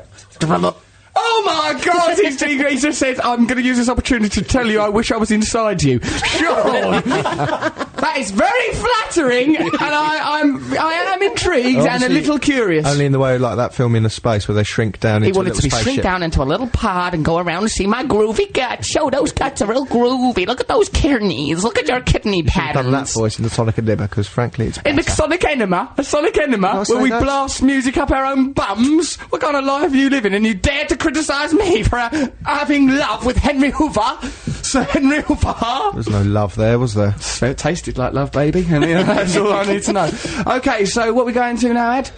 We are going to listen to a trail which will promote a radio station that you're already listening to, and then we'll listen to the Cramps. So just continue listening to this, and then the Cramps will be on directly after. You're so pro. Thanks, baby. Oh, the Cramps! Isn't they lovely? What did you describe them as being like, Matt? Your boyfriends? Elvis the Goth. Elvis the Goth. Interesting. Get on the mic. I am on the mic, it's all on the mic, as Killer Keller would say in a similar situation. So, me and Matt have been talking about embracing witchcraft and the dark arts, right? Sean and Lucy here, they're winners of Sonic Enigma from a couple of weeks ago. We started talking about blood and bleeding. What happened, Sean? I started bleeding from the face. He started bleeding from the face because we are getting the powers of Satan in the universe running through our fingers. Yeah, okay. Very odd. It is odd. You don't even know what is happening. Literally blood is coming out of his face. Pouring down my face. It's Right. sickening. Now, so if anyone else, because when you came in, Sean, I frankly didn't like the way you shook my hand. It was a bit aggressive. So we put a spell on you. I feel weak. Yes, well, it's only going to get worse. Let me tell you. I was recently in a bar in Stockholm, says Sean in Borough. He goes, when they had blimey. He was in a bar in Stockholm, they had a rogues gallery of dictators running across the urinal, so I got to wee on Robert Mugabe. Who would be in your urinal rogue gallery? Well, who would you have, Matt? Who would you like to wee on? What, the dictators? Probably someone you dearly love, the way you conduct your sex life. Oh, Wouldn't be a stop it. rogues gallery for Matthew, it would be a weekend treat. Who would Stop saying ridiculous things about me in case I someone will believes it. Well, there's nothing wrong with And how can you believing judge my actual sex truth. life when you've had it off with Henry the Hoover? Henry and I were lovers, and there's nothing to be ashamed Dear of. Henry. Henry, How many different Henrys have you had? Just that one. Do you call them Henry the Eighth and stuff like that? I was like, oh, you're a hooray, Henry and Char. Is a noise you'll hear if you love Henry. Does it ever hurt? Yes, it does, because sometimes he doesn't return your calls. Penelope's gonna be killed! So, there's a message here from Lee. I once wanted to see what happened when you ate chocolate. Why would you... It's nothing, really. The only tools I had to hand were some chocolate, some thread... Well, this is really weird. Right, some chocolate and some thread and my pet dog Sally. I wrapped the thread round the chocolate, fed it to the dog. Oh, you're right, wanted to see what happened in terms of digestion.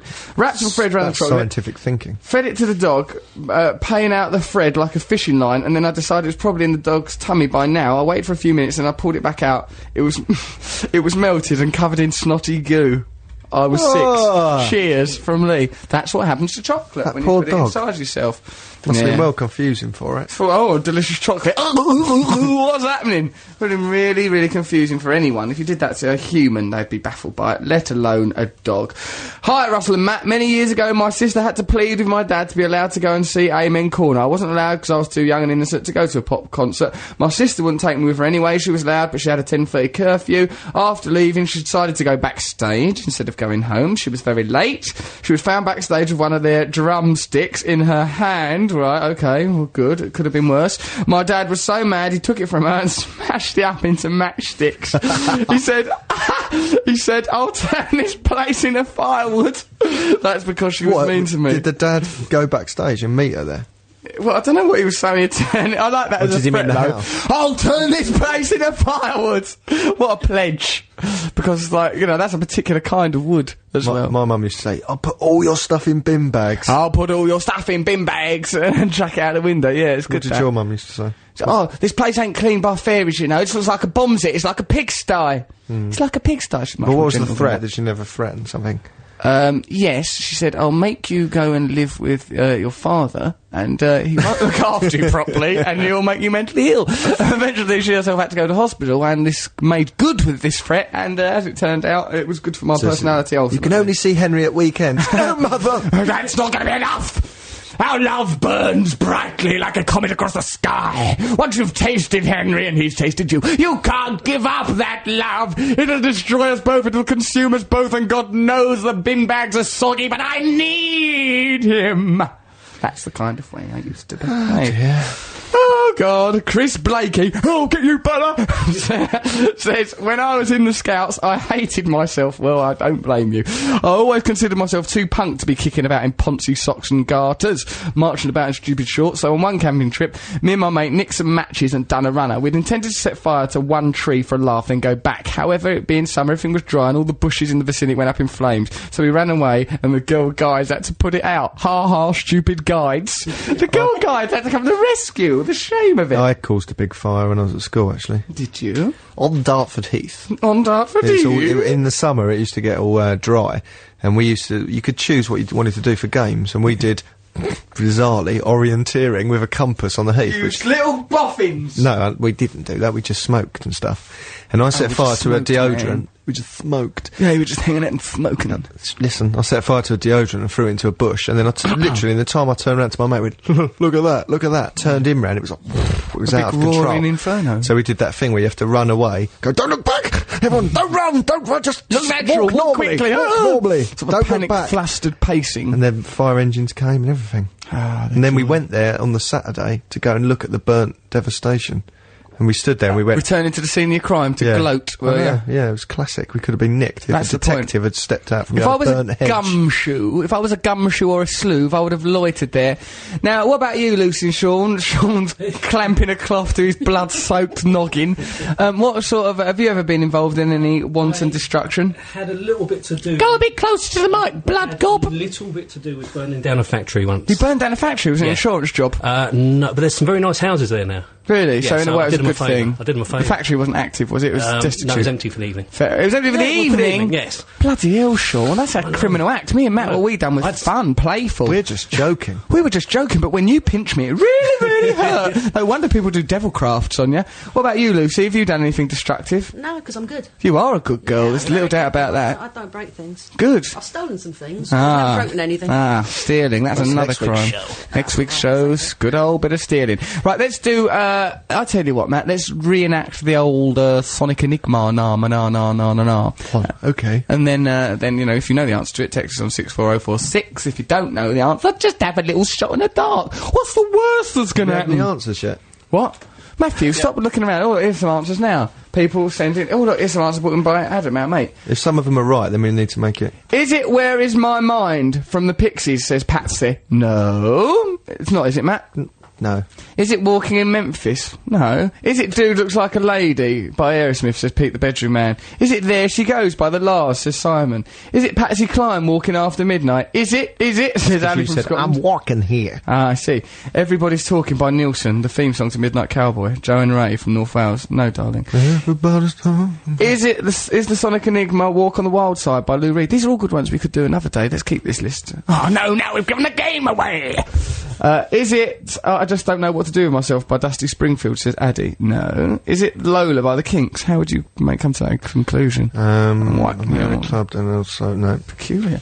Is it I know, because you were cross-gendered. Oh, I was cross-gendered. Well, yeah.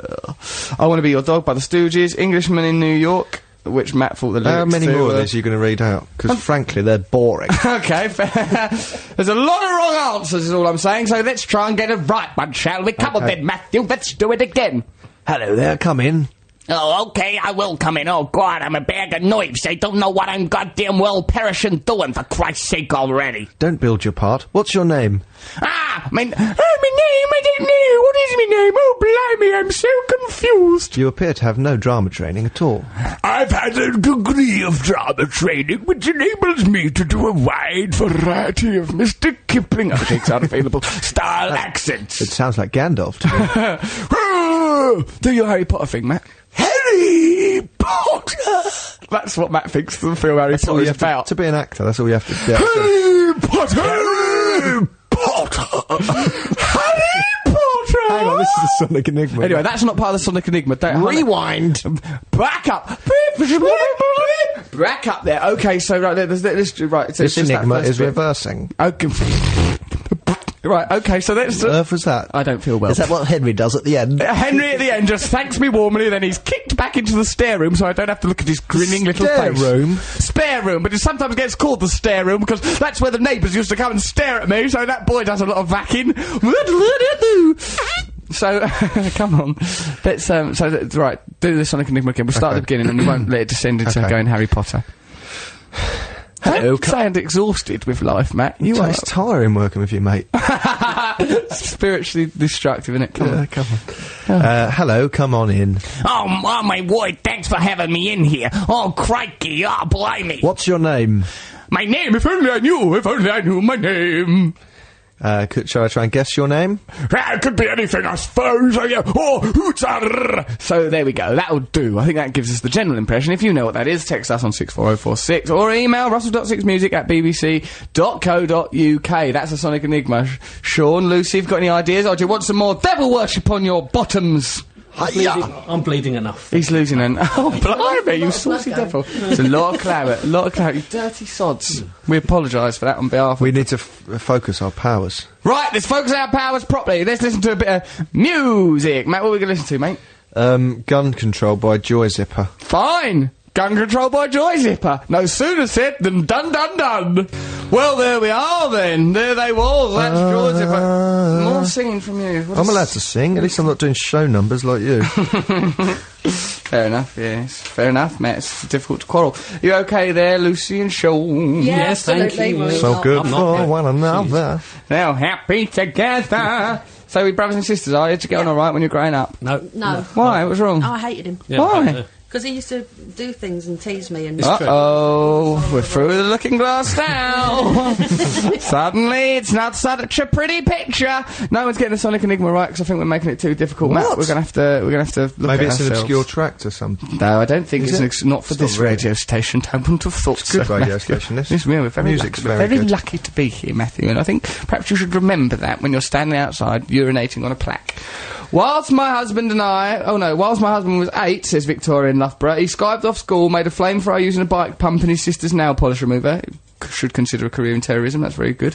He set fire to the kitchen, but it was lucky he did it there because there was a good supply of water and he could put out the said fire. He traumatised his sister. She had rescued an injured bird and had it in a small makeshift nest in the garden shed. He decided it'd be a good idea to help the bird by throwing it in the air high enough that it hit the shed ceiling and broke its neck. He then popped it back in its nest. When his sister came in, all upset, he purported to know nothing about it. What a git, says Victoria in Loughborough.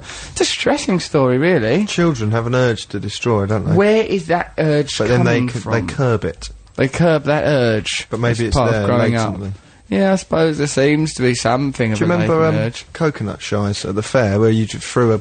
Well, it was never a coconut. No, hang on. No, you don't throw the coconut, you aim at the coconut. No, I don't mean that. I mean the thing where you have crockery.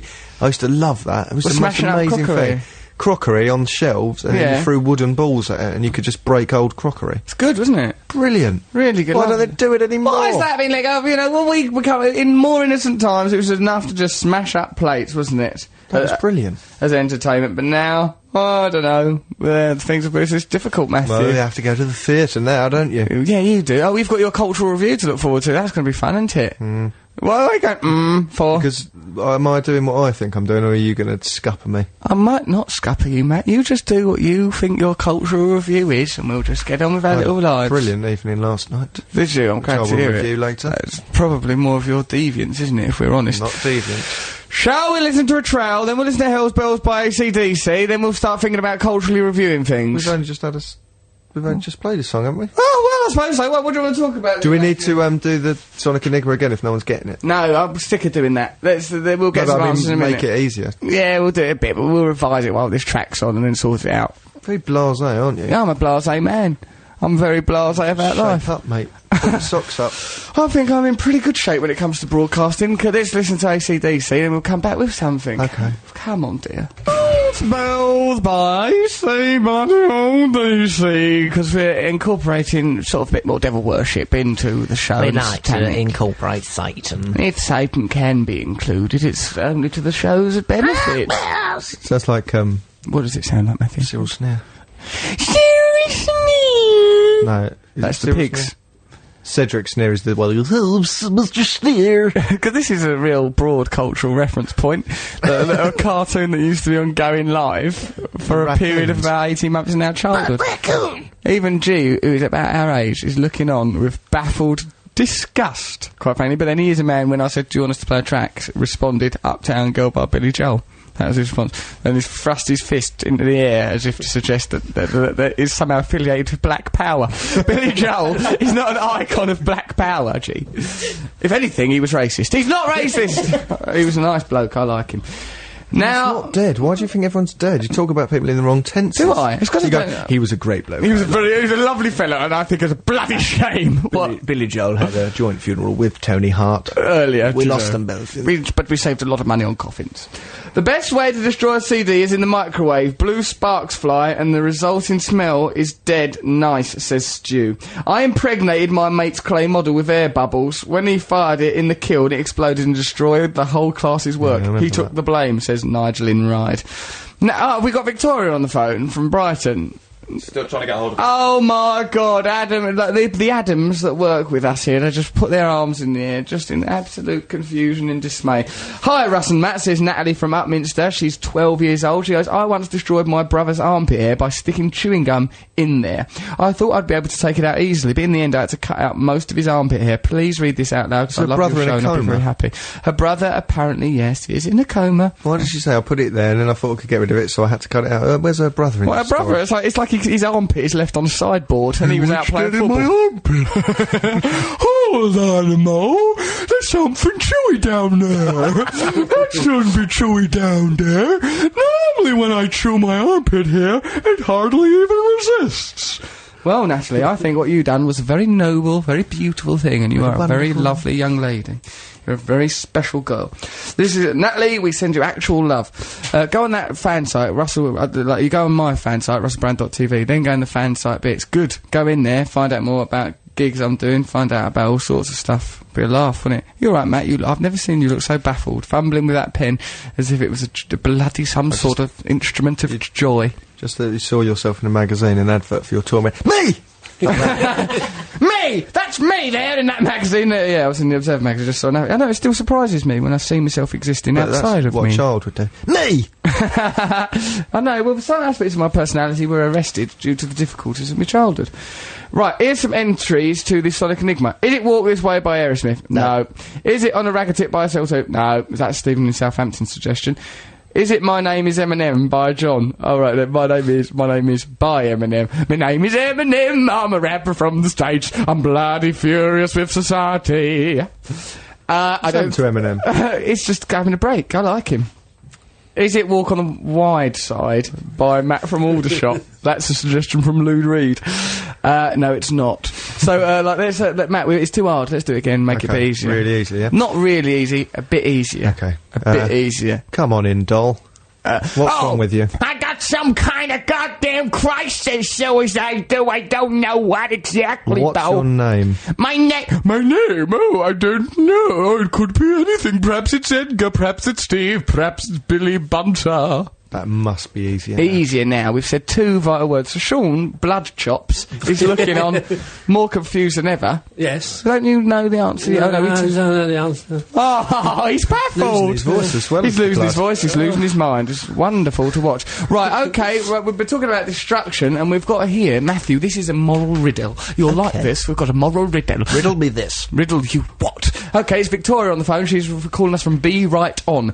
Hello, Victoria, you alright, dear? Hi there, Russell, how are you? Oh, I'm really well today, feel quite good, got the power of Satan surging through me black blood. Heard. So, are you alright, dear?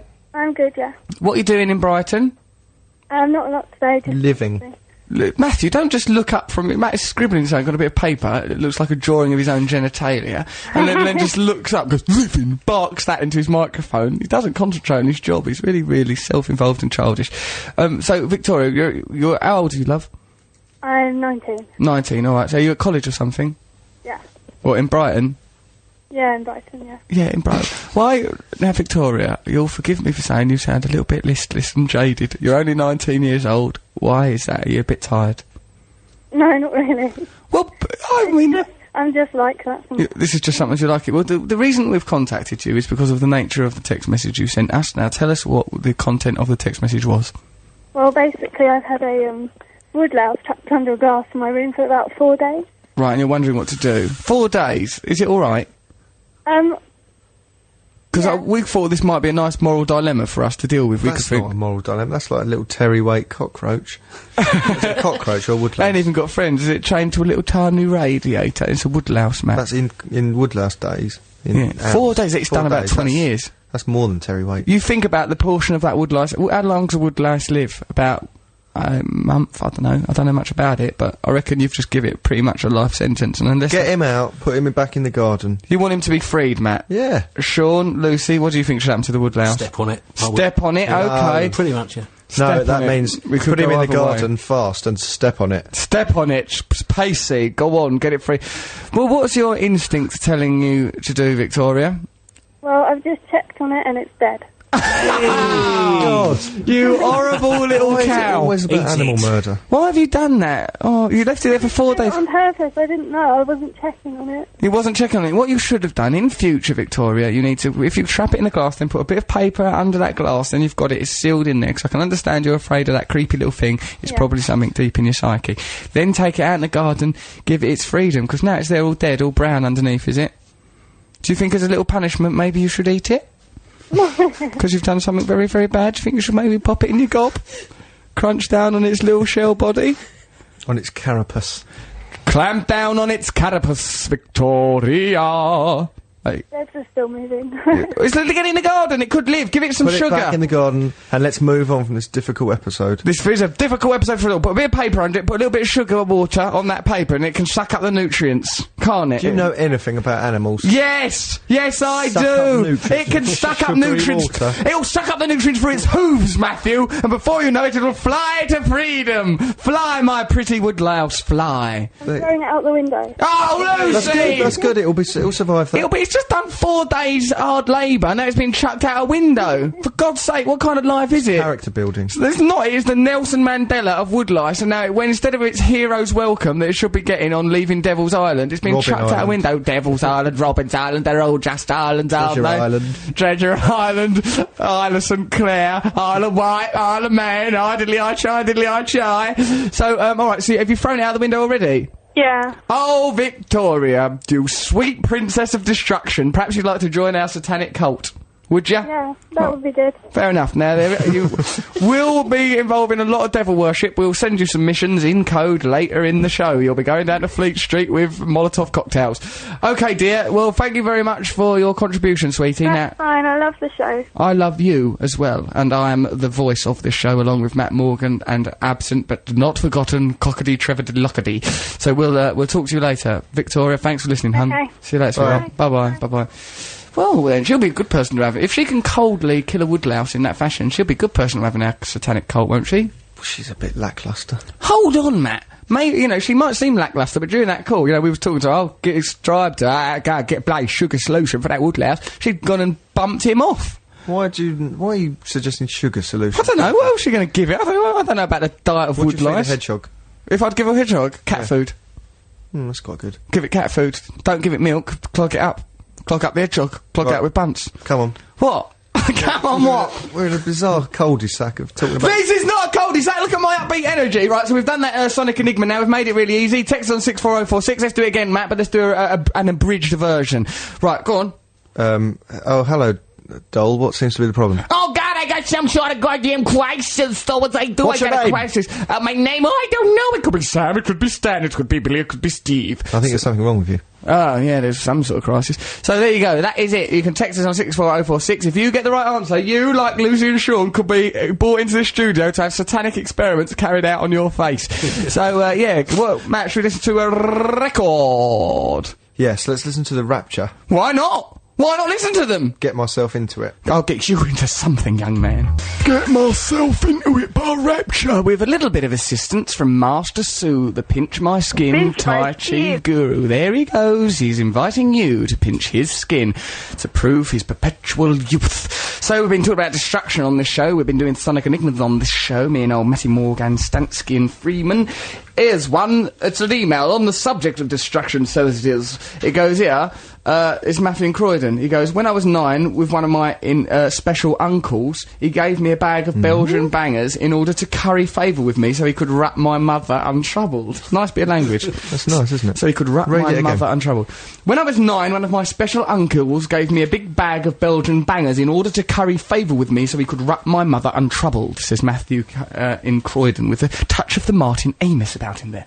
However, I used these with the aid of said mother to blow up all my toys. It was brilliant, and me mam kind of got the explosion lust as well. As the bits of my 18 van rained down all over the garden, we sobered up and realised that I had no toys left, and the mood soon turned sour.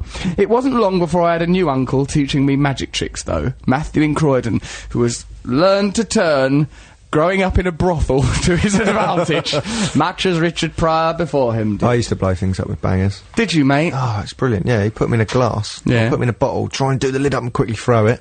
Oh, one that blows up the bottle. Well, sometimes, if you can do it in time, just blows the lid off normally. Does it? Just blows it? You blew a my lot of lid fun. off. Sounds like a right Dig a plan. little hole, put a banger in it, light it, and make a little crater. Did you like knives as well when you I said loved them. I love And knives. axes when I was a Little scout. knifey. When I was younger, says Dean, I would catch wasps in jars. After a while, they'd start their own dog fights. Well, that's good, isn't it, that they had the administrative abilities. Why don't we get these terriers and we'll make them fight for money? Why not? We're just crazy wasps. I reckon if a wasp could talk, it would talk. I suppose it probably wouldn't it? And you can imagine what a wasp would actually talk like if it had them. Say to us. I bet they'd be really stinging with their personalities. I bet they'd be a real buzz to hang around with. Oh, Christ, what's the point? Dear Russ, as a boy, me and a mate used to put another mate's pet mice in a biscuit tin and put it on the hob and Don't listen help to him. them. They can't read that out. That's awful. Listen to them bang their heads No, on the stop it. Stop it. as the lid got hot. Oh, my Tony! And then at the end it says, that's a joke. I was only joking there. I then grew up to become Fred West. Don't always mention... I can't help mentioning Fred West. Do you know we have a right? caller on the line and we've got to go to the old... Newsy poos in a bit, so let's Yeah. let's get this caller on the line. It's Enigma. Lucy. Is it a winner? Lucy, right, Lucy, you've entered this Sonic Enigma in all good faith, haven't you, dear? I did indeed. Lucy, have we ever met before? No, we haven't. Actually, I did meet you in the audience. We were dogging. show. Just admit what we were doing. We were out dogging. Lucy and I had an encounter lit only by the headlights of a van. Do you want to ask Lucy how old she is first? Lucy, how old are you before we go any further with that joke? I'm 27. Yes! Oh, thank God. Oh, nice, legit little age there, and I haven't joked my way into prison. So, right, okay, Lucy, you seem like a nice upbeat sort of a woman. Are you? Are you, though? Indeed. Well, so what do you... Let's find out some things about Lucy. Let's find out what makes Lucy tick, Matt, before we go on with this. Got to know. Lucy, what makes you tick, love? I'm a photographer, so I like all arty things. You take photos of arty things. Tell me about what makes a good photo. Is it composition? Is it lighting? Is it that it's someone's bottom? I mean, how does it work? The camera always lies, let's just say that. The complete... Right, that phrase, the cameras never lie, is the incompletion. It's the cameras never lie, but photographers are often liars. And people... that's the truth, right? And people never put that end bit on. And another thing is... Oh, no, I've just forgotten it. There's another one of those phrases. Oh, yeah. Oh, what a tangled web we weave when we first start to deceive. That carries on to... But then we get really good at it. That's it. So that phrase in completion is not like an adage that tells you don't tell lies. It actually endorses Interesting lies. chap you are. I know all sorts of bloody old facts. I've picked 'em up on my journey through life. So, Lucy, where do you live? I live in Coventry. Coventry, you say. Suffered a lot during the war, but then we did those terrible things to Dresden. And what's it like there? You're all right? You happy with your Known life? as Chaventry. Hmm? It's known as Chaventry. Chaventry, because there's a lot of... Burberry and things. Right, okay. Not But good. let's not use this show as a forum to attack people for being poor, Lucy. Oh, sorry. Let's not let this show become that. We've all suffered in life. It's nice to have a cultural identity. So, Lucy, you've entered this Sonic Enigma in good faith. What the hell do you... Right, so, we've done this one. We've done it enough times now. We're not doing it again. We're not doing it again. What do you think it is? I think it's the New York Dolls personality disorder. Oh, Jesus, you were so close. Say it instead. Right, we'll do that again, right? And this time, instead of saying the word disorder, simply replace that with the word crisis. A word that, quite frankly, was in the bloody quiz itself. It was in the Enigma. Right, so we'll go back, we'll pretend that never happened, alright? And also we'll pretend you never attacked working class people and all. So let's do that thing again.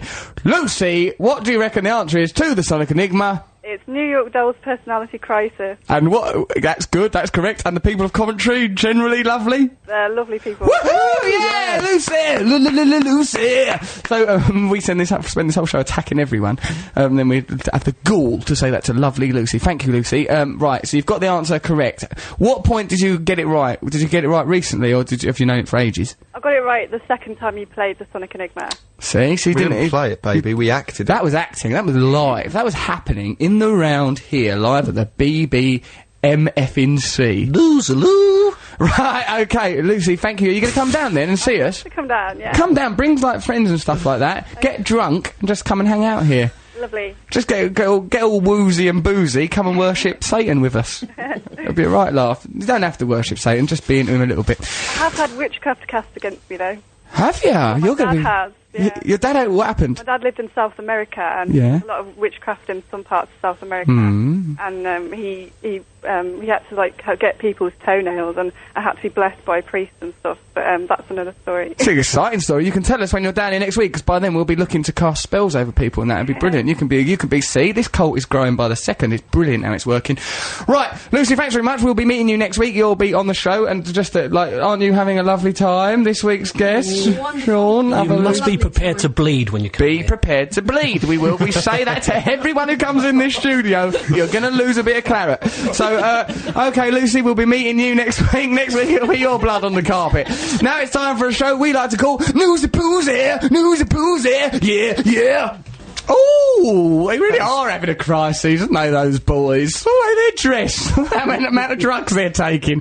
Let Malcolm McLaren manage them. Oh, fucking... Oh, crikey. Oh, my Lord, it's happened. Right, okay, now we're having a serious moment. I apologise for that. If you are a person that disapproves of that language, I apologise to you. I'd also like to apologise You'd for... also like to apologise for saying Malcolm McLaren managed the New York Dolls. He didn't. I think he did. I think he got them to dress in red. I thought he went to New York, saw them. No, got to dress in red. Did he? Them, yeah, tried to make them more communist. Now, listen, Matthew, Right, we've right. also got to apologise for something else. Skirted around the issue of your blasphemy. Now, what was this thing you done just then?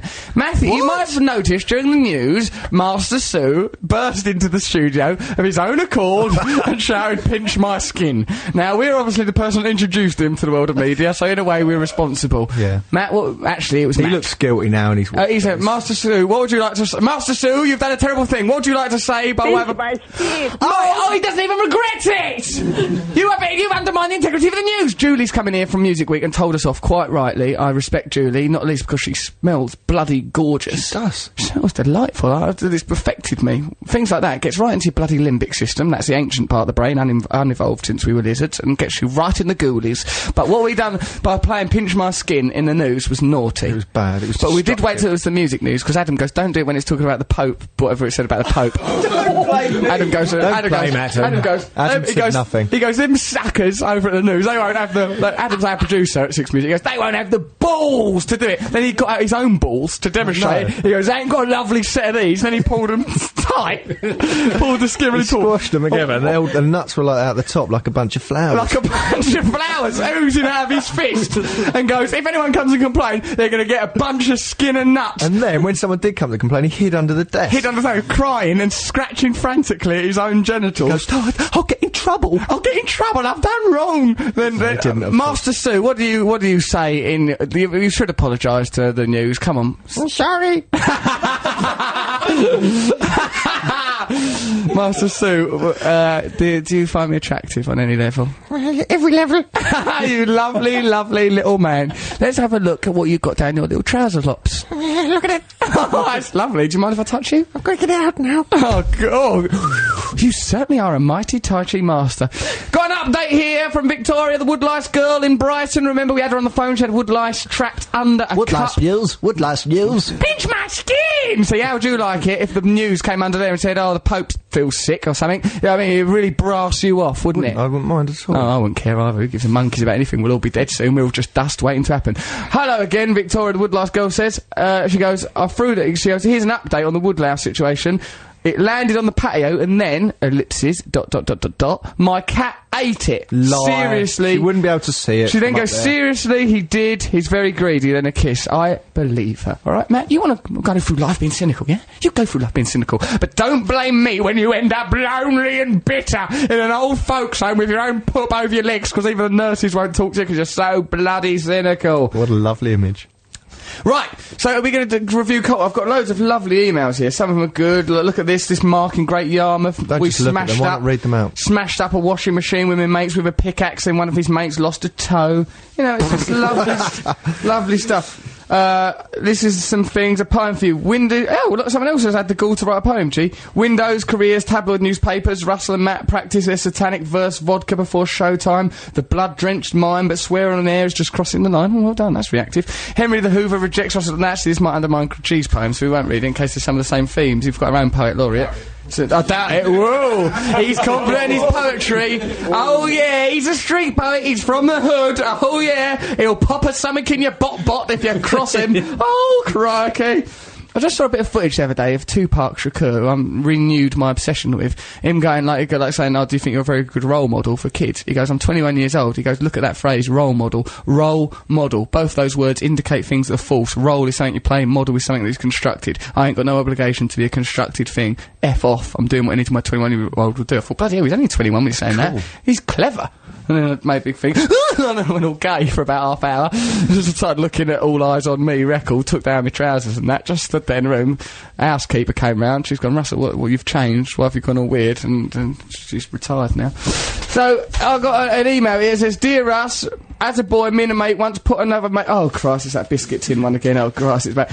I once took pity, says Jane Byrne, on a small blackbird who had fallen from his nest. I kept him in a shoebox and fed it Weetabix through a syringe. My brother one day took it upon himself to kill the blackbird using one of my dad's dumbbells. I was distraught. So as a way of apologising, my brother bought me a blackbird carved from wood. This reminded me of Flappy, the saved blackbird, and only upset me more. I still have the carved blackbird. It reminds me of the inevitability of death and the fragile nature of life. A valuable lesson, says Jason Byrne in Plymouth. You're a funny... Then, open brackets, you're a funny man, Russell, ... and you're a bit odd, aren't you, Matt? ... What? Well, Actually, Matt, that's what viewers are saying, listeners. Turn your phone off, Russell. Turn that off. A private number could only mean one... It could, that might be Noel. Could be Noel. Don't try and make yourself sound much more interesting than you are. Hello? No, someone asking for John. Wrong number. Not only is it not Noel Gallagher, it's not even someone for me. Hello, is that John? I mean, that could have gone Russell, anywhere. why I don't should you have said submit yes, you shouldn't use I? a pseudonym, John, Yeah, and you wear a raincoat, don't you? And you go around London streets, meeting people, handing out business cards to Hello, girls. I'm John. If you'd like to form a friendship with a man who's got chewed up custard creams in his pockets, you've come to the right place. Crunch, crunch, chew, chew, spit, spit tomorrow. So hungry. Why? Because I've mentioned biscuits and spitting. You little freak. You little delicious pervert. Right, so come on in, do your cultural review then, Matt. Matt Morgan's cultural review. I'll improvise a bloody jingle Oh, for actually, it. you don't need to, because we've got your beatboxing from last week. Let's hear it. It's quite good. Come on in. God, that's good, isn't it? I've got so much talent, no wonder I'm deeply mentally unhappy and ill and alone. So I'm just isolated by my skill as a Stop beatboxer. making people feel sorry for you. I will not stop people pitying me. Pity is a very valuable emotion. Go on then, mate. So, now it's time for Matt's cultural review, everyone. Yeah! Well, he's going to review culture. Pinch it. Pinch the skin real good, baby. News or no news, yeah. Last night I went to medium rare. Yeah, so what? How dare you? Put your breasts Take a look away. at these guys. They're medium rare. Yeah, what happened at medium rare? Look at him looking down at his bit of paper. I went to look at his notes earlier, and he just had a glum king. He'd just drawn a picture of a glum king, just sat. It's quite good. It's like a little potato king with a line. Oh, once again, my cultural review. Come on, let's see Driven into the ground. You drive it. You Unfold start in your the arms. gutter. It's the wrong attitude. It's not very welcoming. The feng shui is terrible. I'll tell you why, it's because I find your cultural reviews mainly unhelpful. I've In never recent gone, I'm going to years- go to that event as a result of In Matt. recent years, there's been a welcome... I don't know if you know this, Russ, but there's been a welcome revival of written this? Have you interest in scripted variety it? as a theatrical form. And Medium Rare offers a What fresh is take this? on the old-fashioned variety You're show. reading their combining propaganda. burlesque and comedy, film, cabaret, music and magic. I went to this thing last night in Hyde Park Yeah. in a tent. Right, fair enough. That don't What's surprise happened in me. that That's tent? called cottaging, Matt. That's not a cultural review. Very No, nearly destroyed no, some of this country's greatest pop stars. I went along and I had dinner, Yes. wine, and then the show started. Who did you go with? A girl, I suppose. Oh, Perfect. Yes. You suppose From an agency. Matt used- Very expensive. Matt uses Negotiations weren't fully complete when I met her, so I didn't get anything. you got nothing from the experience. Matt uses his cultural review as a way of enticing women into what people can only really truthfully describe as his hateful lair. A room when I was around his house the other day and someone was coming to pick me up. He goes, "Don't let her in here! I don't want people to see how I live!" That's what he actually said. Didn't. I don't want people to see how I live. was joking. You were sat in the midst of porn and discarded dinners. What an Weren't you? idiot. Come on. Porn in my bedroom, mate. Right, yeah, so I went to this thing, and it was actually very good. Great. There was a show, different things. There's that bloke who does mine there who's brilliant. Tell us his name, what's 'cause I his like name? him. Johan Lipowitz. Yeah, he's out of Apollo, man. He's brilliant. If I had to describe him as anything, I'd say he's a black-haired genius who interprets Stop classic using their pop songs. propaganda. Why are you using their propaganda for your It's cultural review? ready-made. You idiot. You might as well just read out something out of a newspaper. Right, and there's skating willers. There's a couple who do roller skating. He spins her around. She goes right over the audience. It's amazing, honestly. This bloke called Matt something curates Yeah. this and fight. Can you stop doing that? What? Going, yeah. Not even at the right times. I'll tell you why. Shut up. Because the review I'm more interested in is the mechanical female sex part you took home after a shoot and had it off with. Yeah, because you told me to. I didn't. Right, what it was, we did this. So is that the end of our filming. review? Yeah, actually, go to that thing if you Can want I to see just the say thing in the a park. skating willers were very good. Let's review Johan the Lipowitz was mechanical brilliant. lady part that you took home, made out of flesh-coloured latex, and had it off with. I'm not ashamed of that. No, not I did it as an experiment, which you goaded Comparatively. me into. And let's just add a little bit of information to this. Yeah, shall come on. we? We're out on a shoot in a pie and mash shop in Bethnal Green, right? We're using this prop that'll be in our show. Russell Brand's got his shoes. What, can we call it a vagina? We have. We have done. A Vagina. latex It's a medical vagina, word. but they bought two because they said, which one do you want to use? You said that one. And I said, I'm going to take that home and have sex with it for a joke. And then Russell goes, go on, do it. And then you can review it on the radio show. You said you would culturally review it, and I Let's said, not change one bicker and letter, argue cultural about review. who It's made like- who have sex with some latex. Like, I can't force you to have sex with a latex vagina No, I've in the always wondered privacy what of it was your own like. home. Like What was it like? Because this culturally review, hey, you've done it, let's culturally review it. Well, it started off a bit too Be careful, cold. because this, this is rude. Yeah, it is And we're on the rude, but BBC, so just careful with the language. Well, can I just say that I was told by Russell, he said, use protection, because I want to have a go next. So, let's just throw that out there, shall we, Brandy? Matthew, I think you should use protection anyway, because I don't want you having some mechanical bastard child. I don't know how you think I'll things end up work. looking after. So did you use protection? Yes. You liar! You looked to the side there. You had I was unprotected thinking sex about- with a I mechanical, did not. I'm not an mechanical animal. sex aid. You dirty little monkey. No, I wore, Prophylactic. were- And I had a glass of wine, and I went upstairs. Did you give it a drink? Did you even have the decency to take it out for dinner? what on earth do you think I Stick am? Kentucky Fried Chicken with your mechanised woman sex part. We went round sticking a London. drumstick in it. We went round London in a carriage. Bargain bucket. Matthew's silly got man. his own Right, okay, bargain when are you bucket. gonna- it's all right. He takes it home and gives it one, and then he bloody well. Oh, come on. Oh, dear. Hey, now. Yes, I had sex with a sex toy. But, am I wrong? In this topsy-turvy world, who's to say what's wrong? That's going on in the Middle East, and a man goes home And with a pope doing whatnot, and people obviously putting this is pinch all my skin in a the comedic news. construct. It's not a comedic construct, it's something that Matthew What did you Morgan nearly say? actually done. What do I need to say? Really? What do I need to say? Oh, he doesn't even know. Move on. Do I need to say a sex word? Don't worry. Just keep move on. Okay. So anyway, Matt, so you liked it then? It was good, actually. Would you do it again? No. Shall I do it? Yes. Can't be worse than Henry the Hoover, can it, in all honesty? At least it's been designed once for it warms up, it's all right. You have to warm it with your own body heat. It's cold. Steamy windows exuding body heat. It's a bit silly, and I was sort of doing it half. Did you? Half You liar! I bet you totally got into it. I bet you grimaced and gnarled. Yeah. Oh, yeah, come in, darling. Give us a cuddle. Did you give it a name? No. Did you? I bet you did. I bet you gave it the same name as your mum or something, you freak. What? Man. Now, who's disgusting? I'm a man talking on a radio show. You're a man in a bed-sitting archway had sex with with a plates Hoover. on the floor, grunting over, grunting over Right, a turn your mechanised... mic down. How d- No! No! Which one's your mic? They're all my mics. Damn the buttons! You've been doing this job about 6 months, you don't even know how the buttons work. God knows we were like with that mechanised sex part. So when you... I bet you probably ended up going up the... Russell. Right. Yeah! Russell, how many things do I know, embarrassing sex-wise things, I could blurt out Go on, now just about give you? hints, because I don't think there's any. Give a hint of one embarrassing sex thing. Well, there's loads. Go on, give a hint of one, and I'll see if ever I mind you. Shall I mime it? No, just go a key don't word, think I've got and I'll enough know it. Go do a key word and see if there's a single sex thing, because I know my sex life, and it's good, and it's decent, and it's honest, and it's lovely, and it's very precious.